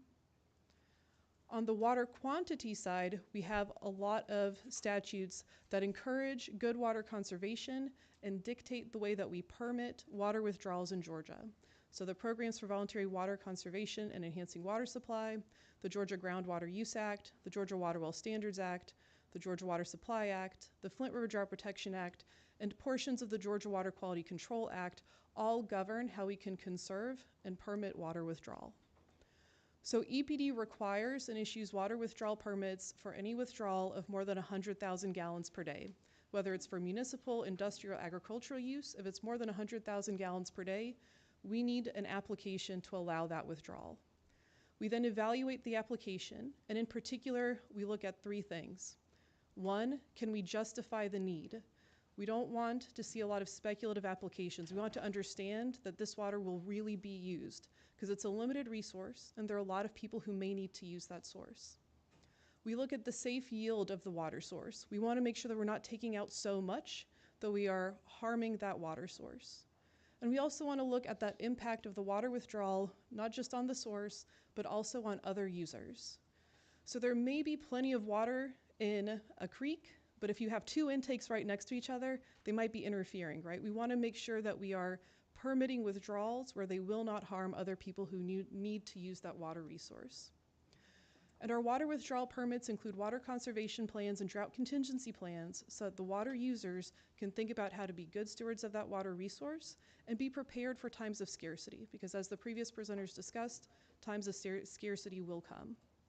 In Georgia, we have about 270 surface water withdrawal permits, 500 groundwater withdrawal permits on the municipal and industrial side.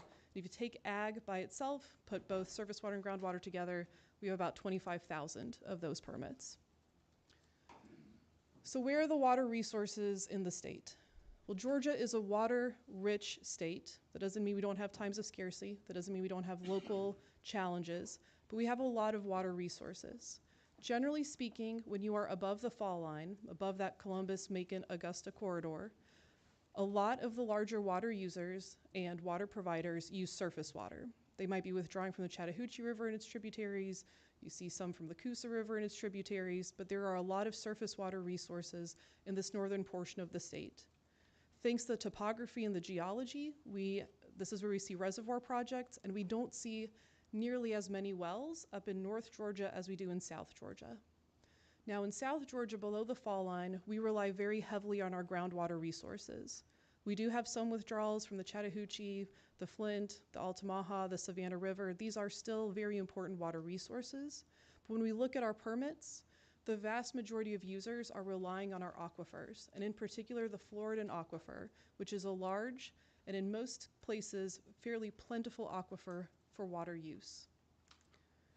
So understanding that across the state we have access to different water resources, we have different geology, different topography, we also have different users of that water, right? In Southwest Georgia we have heavily agricultural use, you've got a very different set of users when you go into coastal Georgia. It became clear that a regional, local approach was critical. So the Comprehensive Statewide Water Management Planning Act was passed, and it developed the creation of the statewide water plan. This was completed in 2008, and it set the stage and set the rules for future water planning efforts in Georgia. First, it emphasized that need for a regional approach. That's why, in addition to the Metro Water District, under separate legislation, thanks for walking through that, Danny, we have 10 regional councils throughout the state. The regional councils are made up of local decision makers and local stakeholders who have been appointed by the governor, the lieutenant governor, and the speaker, and they make meaningful decisions about water management in their areas. The first regional water plans were created in 2011 and then updated in 2017 and 2023. And like the Metro District, we are working to get those updated by 2028. It is critical that we go through the update process because information changes over time. If we wanted to make a plan in 2011 and never look at it again, it would be very different than what we are experiencing now. So that iterative process allows us to update with the best available information and keep up with changing technologies, changing sectors, and changing uses. When we go through our regional water planning process, we rely on a lot of data. First, we have to understand how much water is going to be needed into the future. And we do that by creating these demand forecasts. We work closely with experts in these areas to develop projections for water use for each of our regions looking forward. We look at agriculture, energy, industry, and municipal water use. So when we're talking about data centers, our data centers do not have water withdrawal permits with the state of Georgia. They get their water from local water providers. So we'll sit down and we'll talk to municipalities. We'll understand what their population growth is going to look like. We also understand what their industrial users are going to look like. And we're able to separate that out in our planning process and get an idea of how much water is going to be needed going forward. So once we identify and understand the need, we have to assess what the resource can support. We look at how much surface water is available, how much groundwater is available, and then the assimilative capacity of our waters. This means how much more wastewater, for example, could you discharge into a water body before you start causing some challenges for that water body. And when you put those together, you can see whether we're able to meet all those needs or whether there are gaps. And if there are gaps, the regional water planning councils can put together management practices to help us meet and address those gaps going forward. So to zoom in a little bit, this slide shows you just how detailed we can get. Every single thing on that map shows a place where we have a USGS gauge, for example, giving us data. It shows us where we have a reservoir, where we have a water withdrawal, where we have a return of wastewater, and we're able to track the movement of water through a basin in a pretty refined way. This is called the Basin Environmental Assessment Model, the BEAM model, and it really allows us to get this fine-grained look at how we are using our water and what the status of our water resources is. We have developed specific metrics on water supply and wastewater to help us identify those gaps, but councils can identify additional metrics that they want to track that hit the things that are important for that council. We then take our information, our metrics, and we inform the councils and walk them through what our data is telling us, and they can help work together to develop solutions. So here's an example from the Upper Flint Regional Water Planning Council. On the left, you can see the council region. You see the Upper Flint and its tributaries, and on there you can see every single place where we have a water withdrawal and every single place where we have a discharge of water back into that system. So we pull all this together and we identify specific locations where there might be water challenges. If there is a specific intake, for example, a town that might see really low levels during extreme droughts, we're able to pull that up and then talk to the council about that. We can then, through our summary of our model results, generate discussion from the council members on how to fix that, how to address it. So here's just an example of that broad approach from the Upper Flint. So on the surface water side, they've identified some places where there might be gaps, and they're identifying potential solutions, like the development of reservoir projects to ensure resiliency going forward. On the groundwater side, there's use of several different aquifers in that area, and they make recommendations about monitoring and further work to develop those water resources. So at a high level, some management practices that this council identified included evaluating storage options in the Upper Flint Basin for water supply and maintaining the ag water withdrawal metering program. And there's an example here on the right that kind of builds more on that ag water withdrawal metering program. So this starts to even get into specifics, what they'd like to see, who they believe the responsible parties are, and specific actions that that council will support. And in this case, for example, we saw in the last legislative session, House Bill 143 went through the House and through the Senate, it was passed. It was a bill that allowed us to fix up and clean up some of our ag metering legislation that would provide cost savings to the farmers, cost savings to the state, and improve our data efficiency. This aligns really well with the Upper Flint Regional Water Planning Council. It was done by the entities that they've identified. It results in great benefit, not just their council, but across the state. But it shows the way that local buy-in can help generate further action. And in addition to that example, more generally, the regional water plans are really important. They guide our permit and loan decisions. There have been several references to GFA. GFA looks at our regional water plans when they are making decisions or recommendations about loans. And the plans reflect these local water challenges and priorities. So as we talk with local governments, as we talk with industries, with ag sector, with our energy sector, we're able to pull in what they're seeing, put that into the model, get that data, and start generating specific information about where there might be challenges, but also specific opportunities to address those concerns. And with that, I'll be happy to take any questions. Thank you, Anya. Any questions from the committee? Chair Lady Smith. Thank you. Thank you for your presentation, and also thank you for the role that you play throughout the state of Georgia. A lot of my constituents are confused about the DRI plan, and it's difficult to explain. So I think it would help a lot of people to know what it is and what it does, and is there an appeal process that a citizenry can make if they question that? Thank you, Madam Chair Smith. So the DRI process is under the Department of Community Affairs, and they'll be able to speak better to the appeal process. But the intent there is for the regional commissions to get this information about these large plans and solicit comments or feedback on them. And so EPD receives a good number of these DRIs that we then distribute to all of the staff that work on areas relevant to that specific project. We pull together comments and send them back to the regional commission through their planning process. So this is just a standard part of the review. A lot of the water use information is interesting to us, but we really handle that more individually as permit applications come in and through our existing regional water planning process, but we do get plugged in to the DRI as well.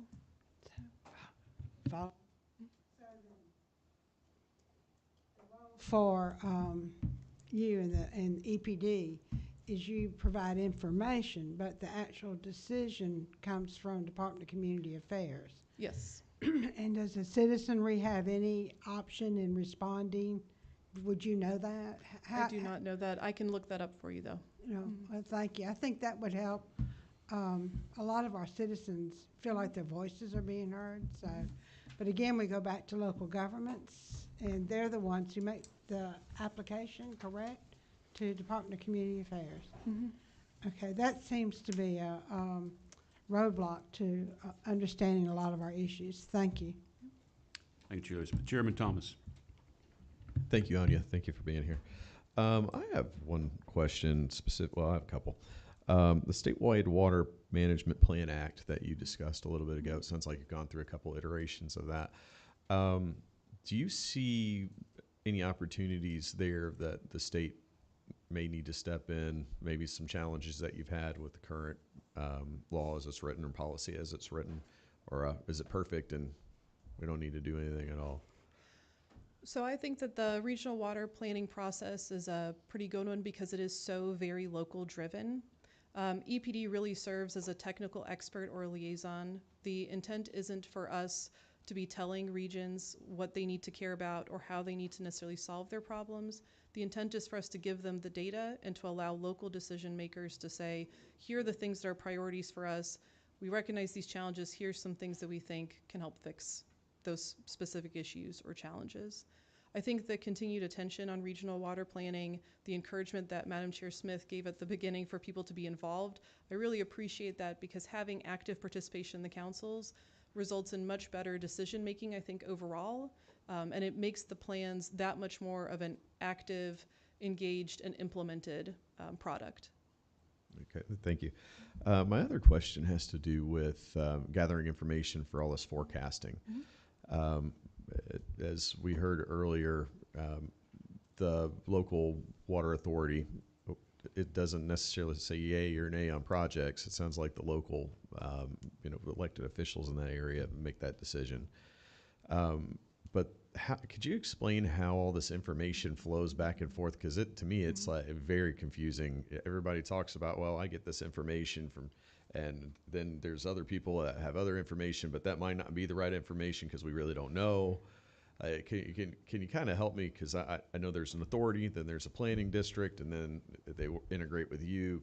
Could you give me kind of a high-level rundown of what that looks like? Yes, and you are exactly right. It is complicated. There are a lot of moving parts and a lot of moving pieces. So we manage the 10 regional water planning councils outside of the Metro District. We make sure that we talk to the Metro District a lot, just like Danny said. The Metro District has a very different makeup than the rest of the state in terms of the relative proportion of ag, energy, industrial, municipal water demands.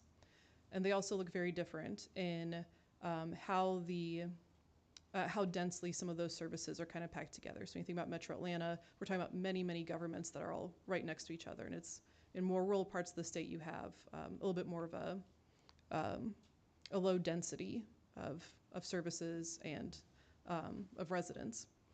So that district looks very different, but we want to make sure that where it connects with all of the other parts of the state, because it connects, it's right in the middle, we are sharing information so people know what's coming in, what's coming out, and what the activities are. For the 10 councils that we have, we work with the Office of Planning and Budget to develop population projections. We recently had some presentations on this to our regional water planning councils. They can understand how those population projections come from. For things like industry, we work directly with stakeholders. We pull together an expert group of some of the biggest industries in the state. So we talk to our paper and forest products, we talk with our poultry producers, and we get ideas from them about what they are seeing in terms of growth in the future for their sector. And sometimes there is some really interesting updates that come in. So there might be a expectation of additional growth in a specific sector, but they just implemented this new water conservation technology. So we're going to see tons of growth. We're not going to see a whole lot more water use. And this gives us a chance to get the information directly from the source. The same is true on the energy side. We work really closely with the power producers to get ideas on what they are seeing going forward. And with ag, we work with the Georgia Water Planning and Policy Center, ag economists, again, to get a feel for what do people think this is going to look like in the future. So we have our data sources that we use for the state, and then we collaborate with ARC, Metro Water District, to make sure that our information is lining up. There's always a little bit of a debate about future projections because people will have different underlying assumptions. So a local government and the Office of Planning and Budget may not necessarily have the exact same idea of what growth might look like in the future because they'll be looking at different data sources. They might be building those projections in different ways. So there is a little bit of a disconnect there, but for projections, we try to just be as transparent as possible about our data sources and underlying assumption, and we make all of our forecast information publicly available. The factual information of what's happening right now, where our permits are, how much is being withdrawn, how much is being discharged, that is all publicly available, and we do share that with anyone who needs it, including the Atlanta Regional Commission, Metro Water District, so that we can at least be on the exact same page with where things are right now. And then, our future projections, we just maintain that transparency to make sure we're all on the same page. Thank you. If you don't mind, Mr. Chair, I've got one more. I have been looking at technologies kind of utilized throughout the United States. And one of them is like geothermal, like direct injection type, where you're pulling out of an aquifer, maybe re-injecting that. But I was told that's not something that happens here in Georgia. Do you know anything about that, or could you elaborate a little bit? Yeah, so we don't have geothermal as an energy source here in Georgia. Are you speaking about it as an energy source specifically? Well, Yeah, like aquifer storage, where you're pulling out of the aquifer and you're taking that cool water. You know, obviously you raise that temperature, but instead of evaporating off in a open, evaporative cooler, you instead re-inject that warmer water down back into the aquifer. Since the ground stays around 60-something degrees all the time, there's going to have some thermal pollution that happens there, but it's not something I understand is happening in Georgia, or not something we've looked at. No, it's not. Okay, thank you. Yeah, okay, all right. Is there something that, just out of curiosity, So is there we some have- concerns about that? So let me also just quickly separate aquifer storage recovery, which is trying to replenish the aquifer, which I think what you're saying is using the aquifer as a thermal sink. Yeah, basically. So we have looked at aquifer storage recovery in the past, but that is as an additional tool in the toolbox for ensuring resilience of various water resources. In terms of using the aquifer as a kind of a thermal sink, I'm not aware of that happening in Georgia, but I'm again happy to look into that. Okay, thank you. We'll follow up and chat with that as we move along in this process. Thank you, Anya. Yeah, absolutely. Representative Reese. Thank you, Mr. Chairman. Thank you, Anya. A couple quick questions. One, the slide that you presented with showing the river data, can't remember what slide that was. I guess my question is that data real time? So we get monthly readings on our water withdrawals and on our discharges. So we get these monthly reports. My understanding is that our permittees are collecting pretty much real-time data when it comes to flow. But we get the monthly data, and that's what we are pulling into our modeling effort. So when you're looking at the monthly data, are you looking at it per day, or are you looking at an average from the last time that it was read a month ago? So when we are looking at that data, we do, well, it depends on the question that we're trying to answer. So in some of our modeling efforts, we are explicitly looking for the number of days that a particular water resource might fall below a specific threshold, because that specific threshold is there to protect the water resource. We have it as a permit limit. So think about, for example, a surface water withdrawal. In a surface water withdrawal, we have a low flow protection plan. What that means is there's a flow low enough that we will tell you, please stop withdrawing from this water resource. You're going to harm downstream users or the water resource itself. And so in our planning efforts, we look at that low flow protection threshold, and we look at how many days are we going to be below that. And that helps us identify gaps. So is the system that you're using right now to pull together this report, is it antiquated, or is it adjustable enough to where if you needed to do daily observations, could you do that? So we are actually in the middle of developing an update to our dashboard and database for exactly this data. And so your expectations when that development is done is that you will be able to do what? The expectation is that it will help modernize and improve the stability of our database, and that we will have additional options with tracking and managing the data for our water withdrawal permittees. Perfect. Okay. And the other question I had for you, one of the previous speakers spoke about in his recommendation empowering regional water councils.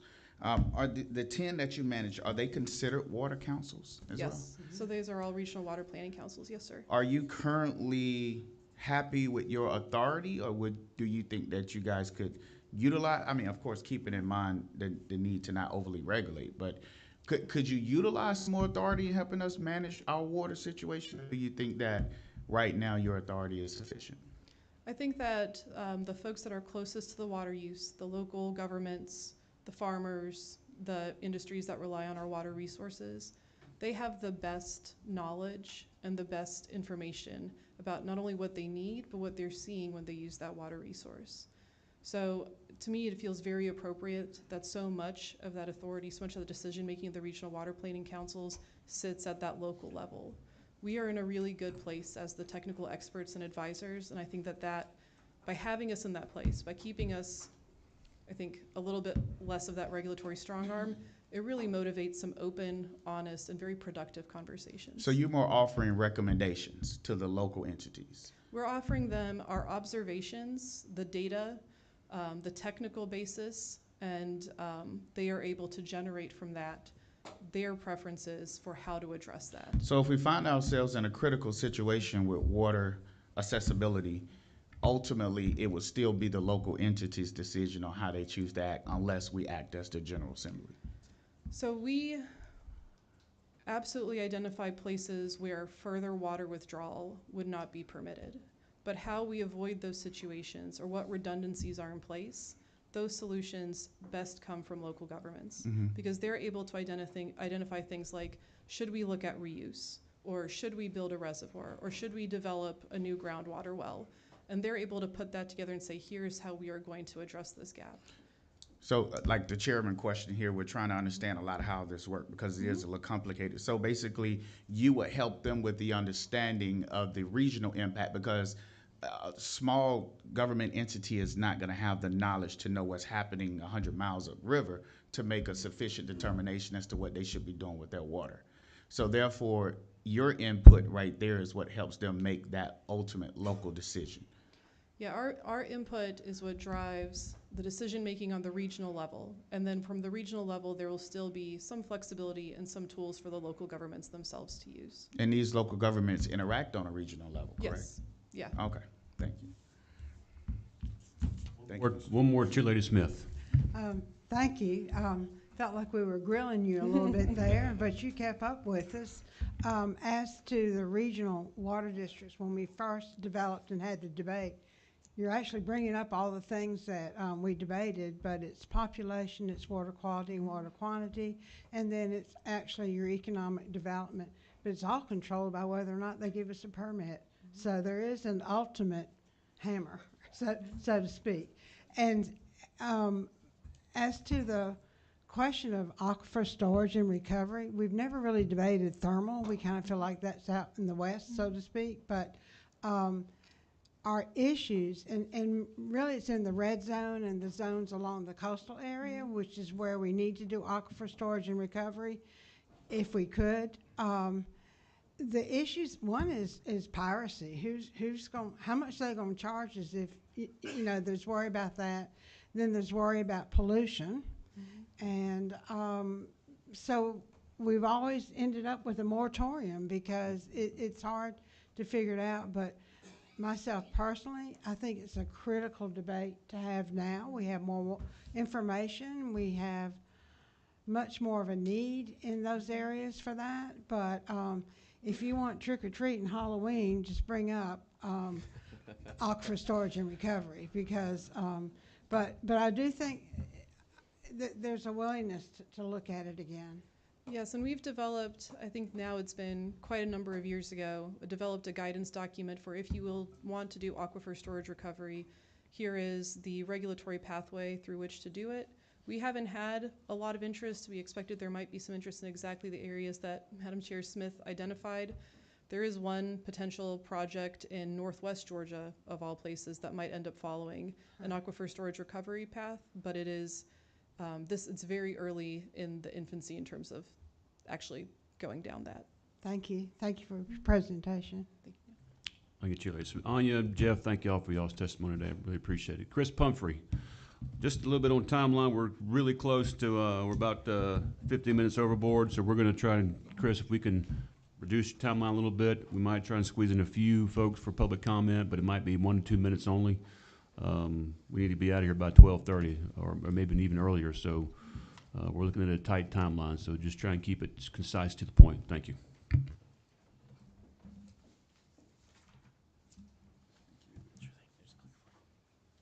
And thanks to the members of the committee for sticking with us. Good afternoon. Chris Pumphrey, President, Elevate Douglas Economic Partnership. We're a nonprofit, public-private partnership economic development organization for Douglas County. I've been in and around the state for almost 20 years. I've been in probably all of your communities from an economic development standpoint, talking to a lot of your economic development professionals about, you know, best practices and things like that. But over the last 5 years, we've pretty much talked to everyone about this topic of data centers. And so I'm going to give a little bit of background on us and then really try and tailor some of the conversation around things that I feel are most important to you all. But first and foremost, infrastructure is integral to a community's ability to develop. And you look at the history of Douglas County over the last 40 or so years, it's really been centered around the expansion of I-20 and then bringing I-20 west. Our first industrial business park was West Fork, which is right off of Thornton Road, which it was built to be a manufacturing and warehouse hub. I-20 expanded out even further west. Then we ultimately ended up with Arbor Place Mall, which is the regional mall for West Georgia. I came here in 2011. We had a significant amount of warehouse and distribution development and a significant amount of community pushback on warehouse and distribution development. We're just west of Fulton Industrial Boulevard, which is the highest concentration of industrial development east of the Mississippi. And a lot of that is spilled over into South Cobb and spilled over into Douglas County as well. As was mentioned earlier by Gil, roughly 20 or so years ago, Google built their legacy data center out on the east side of the county very quietly. No one really knew they were there. They implemented this very innovative water system for cooling their facilities. And so about 6 or so years later, we said, look, there's a lot of pushback on warehouse and distribution centers in the community. A data center looks a lot like a warehouse and distribution facility. How about we start targeting data centers as an alternative for those warehouse and distribution centers? The reasons behind that were, one, significantly less impact on the roads, fewer trucks that are using their roadways. There's obviously fewer employees that the data centers bring. Not low employee numbers, but just fewer employees. But they also bring higher wages to the community as well. And then obviously a significant tax base. So you're taking that same footprint, you're squeezing a lot more resource out of it directly back into the local community. And so that was our kind of impetus into the recruitment of data centers. So we went around the country to talk about why data centers should consider Douglas County. And so we started that very early on. And it really kind of bloomed around 2017. Every community looks to focus on economic sustainability. How do you drive revenue? How do you leverage that revenue to invest in the community, attract people, attract jobs, improve values of homes, and then stimulate economic vitality? And so everyone has their priorities on the types of industries that they want to recruit. These are our targeted sectors. The bottom portion of the slide was our targeted sectors from 2017. In that was included food manufacturing under our advanced manufacturing sector, and also included in that was data centers. Back to kind of the work that we partner very closely with Gil and his team on every project that we work, regardless of the industry sector. We removed food manufacturing in our updated plan. So if you look at the top level, you'll notice that food manufacturing is not in there. Why? Because it uses a significant amount of water, and we didn't feel that that was in our best interest to utilize that water to continue to recruit that industry. So we pulled that from our sectors. We pulled data centers from our recruitment sectors as well, just because we had built up so much momentum, we really didn't need to do that. But as you also heard from Gil, the data centers in Douglas don't necessarily show up so much on the radar as it relates to water consumption. And that's just because, one, of the stance that the Water and Sewer Authority has taken in that regard, and along with the elected officials, to make decisions about how we prioritize the use of our natural resources. But then also, the data centers have been evolving how they utilize resources. I had the burden of attending a data center conference in Cannes, France, a couple of months ago. And I heard a lot about where this sector is headed, and learned a lot about what they're doing from liquid cooling and all the different advancements that they're trying to make to be more responsible in their developments. What I also heard was that if you look at global demand for data centers across the world, the US is going to outpace every country across the nation in data center development. So it's not going to stop. And so they realize it's not going to stop, but they also are great stewards of the responsibility that they have and as it relates to the utilization of resources in communities. So a little bit of a case study.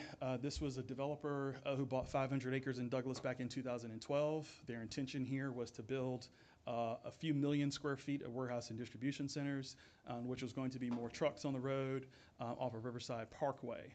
I had a conversation with them and I said, look, this is not a desire of the community. Let's think about an alternative for this. And so fast forward, this is from 2000, actually this is earlier this year. In this image, and actually it's a video, but I'm not going to show it, but in this image you'll see in the two front buildings are distribution centers. One's a food distribution center, but the rest of that is all data center. And so now it's become a technology park where this was going to be hundreds and hundreds of trucks on our roads on a daily basis, is now not that. This is carrying average salaries that are 50 to 75% greater than our current average salary in the community. And so this was our intentionality around the recruitment of data centers in Douglas County. This is a aerial that just kind of shows a bit of that area. It may be hard to see a little bit here, but as you can see, there are a lot of white roofs. The majority of those white roofs are warehouses and manufacturing facilities. The ones that are not white roofs are the ones that have labels on them. Those are the data centers in the area. So there's one notion that we're being overrun with data centers. That is clearly not the case.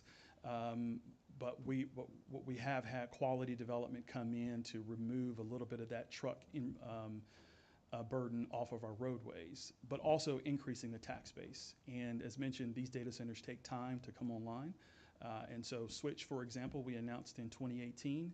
Switch is just now finishing their final 2 buildings. You'll actually see Switch when you go to Google. They're right next door. And so these developments have been ongoing since 2018, 2020. And are now finally starting to come online, where we'll see a lot of that tax benefit to come from them. Some of them have already been online. Obviously, Google's been here since 2006. PricewaterhouseCoopers has been here since 2008. We'll skip through all that. There was a question earlier about the number of data centers that are here, the number of data centers that are proposed, and what have you. This is just a snapshot of who we have here today. And where they are in the process. Under the proposed section, that is mainly focused on the west side of Douglas, where we spent a lot of time planning on how development will take place in between Douglasville and the city of Villa Rica. Some of those are going through the rezoning process. Some have recently been approved. But even with approvals, who knows what's going to happen with those. I will say, though, that these are not water-intensive uses that are being proposed on the west side. They're more of that closed-loop system for development. When it comes to the economic benefit, we announced earlier this year Project Lighthouse, which is AWS. This is Douglas's largest announced investment ever. And not only is it our largest announced investment, they also will be our largest taxpayer into Douglas County. So going back to that will, it gives us greater ability to invest into the community. They are creating 252 jobs, $75,000 average salary. Our current average salary in Douglas earned is $52,000. And I would say this $75,000 is on the lower end of our average salary as it relates to the data center sector. We range between $75,000 and $110,000 average salaries. So when you take all of the buildings that you saw, whether you have 250 people working there, 150, you ultimately end up with 1,000 to 1,500 people working in your community that are bringing in higher wages, and that means greater disposable income to spend in Douglas County. They also have a strong commitment to working with the community. So from a workforce standpoint, we're building out the workforce pipeline for the future and leveraging the opportunities. We just hosted an event with AWS a couple weeks ago where we graduated people that were getting into the fiber splicing area. We're going to continue these partnerships as we go forward. So what's driving data centers, as Gil mentioned earlier, they weren't thinking about AI back in 2016, neither were we, but it obviously is a huge reason for all of the growth that is taking place. And I will say this, the data centers are following the infrastructure. They're following the infrastructure and they're starting with power first. Wherever there's power availability, that's where they're starting, and then everything else kind of flows from there. And so those conversations happen at your EMCs, your MEAGs, your Georgia Powers first to understand what power availability and capacity is. The changes that have been made from the power requirements have made an impact on developments as well and the ability for some of those to move forward. So there might be some that have been approved from a rezoning standpoint, but they may not have the capital to carry it forward based on the power commitments. So some of those just may sit in a proposed state because they don't have the ability to move forward, and we actually dealt with one of those here. This is a chart that came from the CBRE market report. Basically from 2024, Atlanta outpaced the country in net absorption of data center demand, and it's not slowing down. We're going to continue to be a source of growth for the industry, Now, no, this doesn't go on forever, but for where we are right now, we're going to continue to see that growth and demand for development here in Metro Atlanta and even outside of Metro Atlanta, as you're starting to now see more of those developments happen outside the region. If you didn't know why so many are in Atlanta, a lot of it is about 56 and 58 Marietta Street, which is right in downtown. That is basically the hub where all data kind of flows through. And so that's why Atlanta's kind of been such a hub for that. We were terminus, however long ago, where all the transportation infrastructure came through Atlanta, the data infrastructure goes through Atlanta as well. And so kind of that being in and around that area is really what's driving a lot of the growth around the Atlanta area. But as you're starting to see now, that development is starting to expand out to other areas. So I condensed a lot into that time period, but I'm happy to answer any questions that you might have. Chairman Hatchett. Thank you. Your presentation was quite interesting, and you got to some of my questions toward the end, but how, you may not be able to answer this, but no problem. you touched on 55, 56 Marietta Street Yep. at the very end. Can that be duplicated or grown somewhere else across our state? It's interesting. I had this very discussion about a month ago. I don't know the exact answer to that. There's a lot that goes into it, possibly, I would say. But I would lean on the data center experts to speak more to that. But I know that I've talked to people in the industry that have mentioned that. So data travels rapidly, and Yeah. definitely resources are available across the state other than in the metro suburban area. So we could grow the data centers throughout the state. I think it would be great to see more growth throughout the state. Okay. Thank you. Chairman Werkheiser.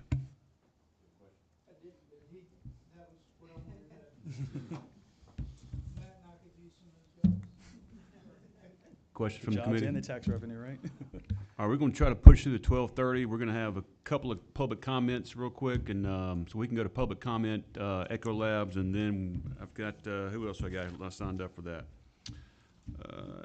Echo Labs, and then we've got T5, and then Steve Smith and Cameron McCaskill. We can go ahead and push through that and be done by 12:30. Have a 2-minute public comment period so we can wrap up by 12:30. So thank you, Nick. Appreciate it. Or Chris, appreciate your testimony. Thank you. We'll try and get to public comment. So Echo Labs, come on up, please.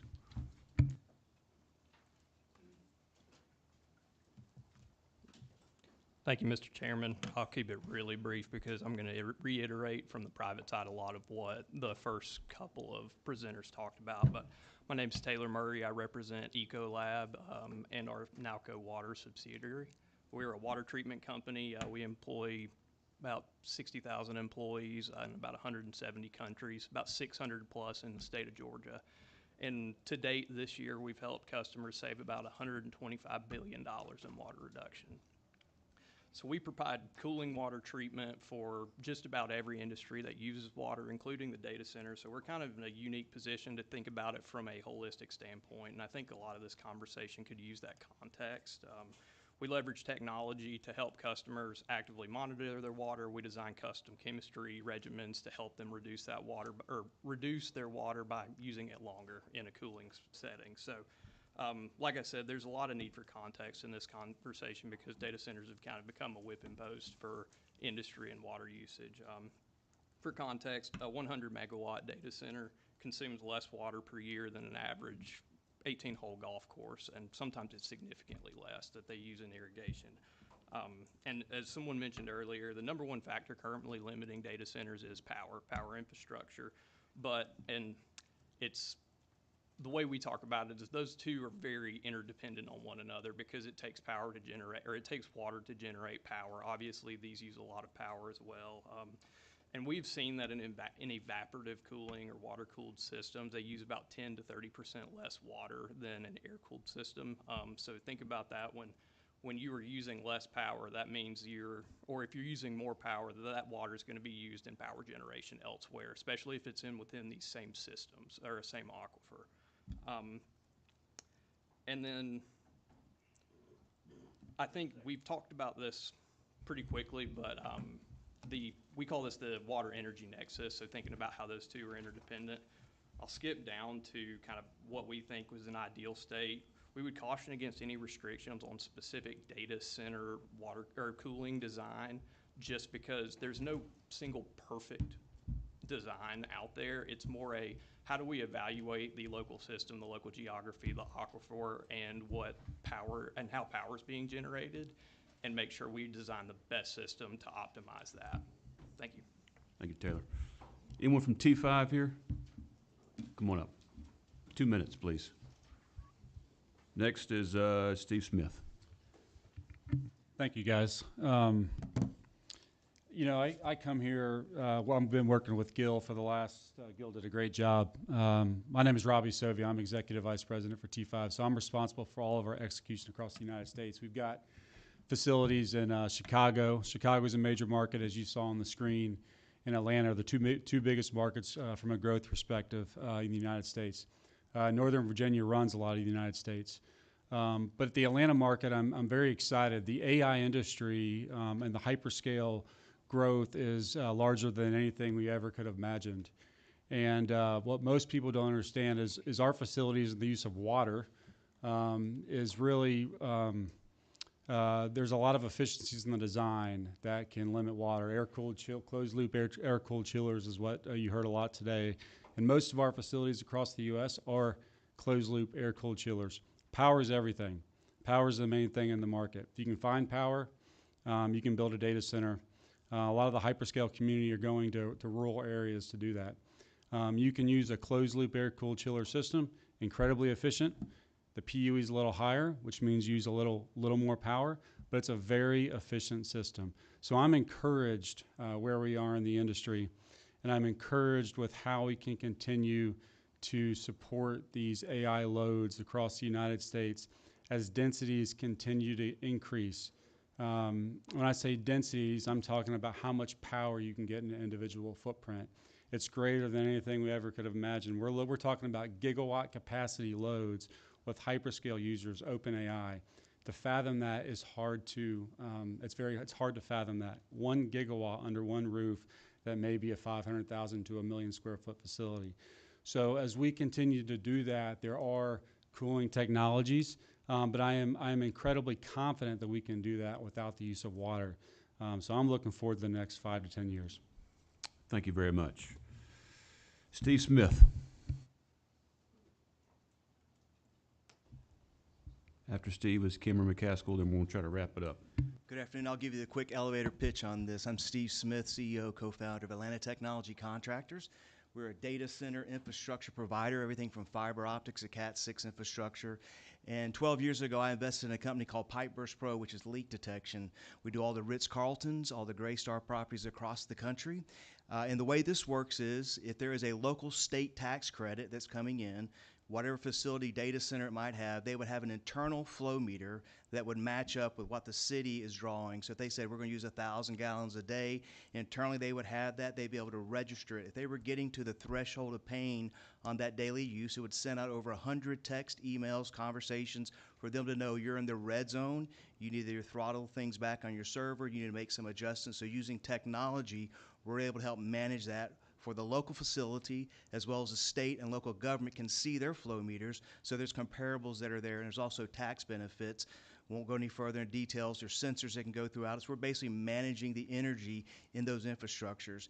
And we, like I said, Ritz-Carlton put us through the vetting period. We do all of their properties internationally, and they've seen not only great insurance breaks from that, but also insurance deductibles have gone from $500,000 to $1 million for them, which is pretty amazing for them to be able to have that drop, $500,000 to $100,000 deductible just by having our product in there. Be more than happy to share more with you as you begin to discover this. But we come alongside. We're not here to sell product. We want to come alongside, use technology to help scale their businesses, help preserve energy, and also make these places more efficient. And I think you have a deck, I believe. I sent it, so hopefully you have that. If not, perfect. Thank you so much. Thank you, Steve. Appreciate that. Data-driven decision-making is key for us. Cameron McCaskill will be our last one. Thank you very much. Thank you for letting me have a few minutes. I will make it very brief. So Positron AI is a startup based here in the U.S., 28 people.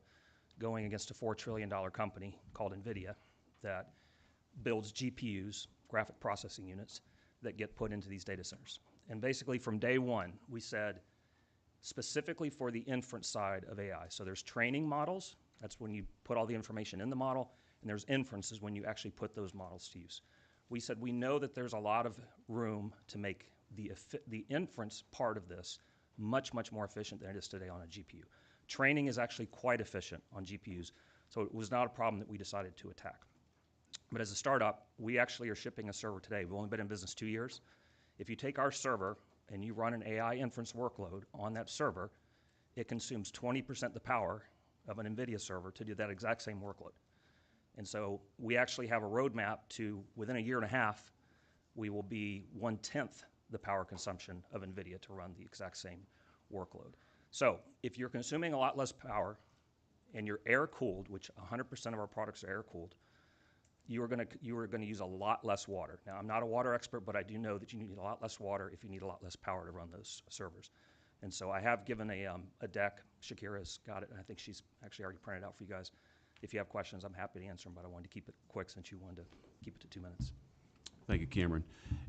Any other closing comments or questions from the committee? Chairman Thomas. Thank you. I actually wanted to give a little shout out to Chairman Smith, or Chair Lady Smith over here. She's really complimented us on our leadership, but you've been here for a long time, and that institutional knowledge has been something. And there's a lot of times where, you know, maybe members don't want to be forthright or forthcoming about all their information, but you've been wonderful to work with. You've been a huge resource to both Chaz and I, and I don't think it would be wrong not to mention all your dedication to this as well. So thank you. Thank you, Mr. Speaker, and thank you. As to knowledge, just thank the Lord my brain still works. If I'm this old. So the role, I think, of a legislator, I've been here, next year is 30 years, is a legacy. What you learn, you pass on, and then it becomes your charge to pass that on. So just appreciate being part of this. Thank you. Anybody else? I want to reiterate, the next meetings will be on Wednesday, August 27th, 10 o'clock in Moultrie. That's our next meeting. And after that, Claxton, Thursday, September 25th at 10 o'clock. Any more comments for the record or for the committee, please get them to myself, Shakira, or Chairman Thomas, and we'll get them out to the subcommittee. We'll continue this in the future. With that, committee is adjourned. Good meeting, Mr. Chairman.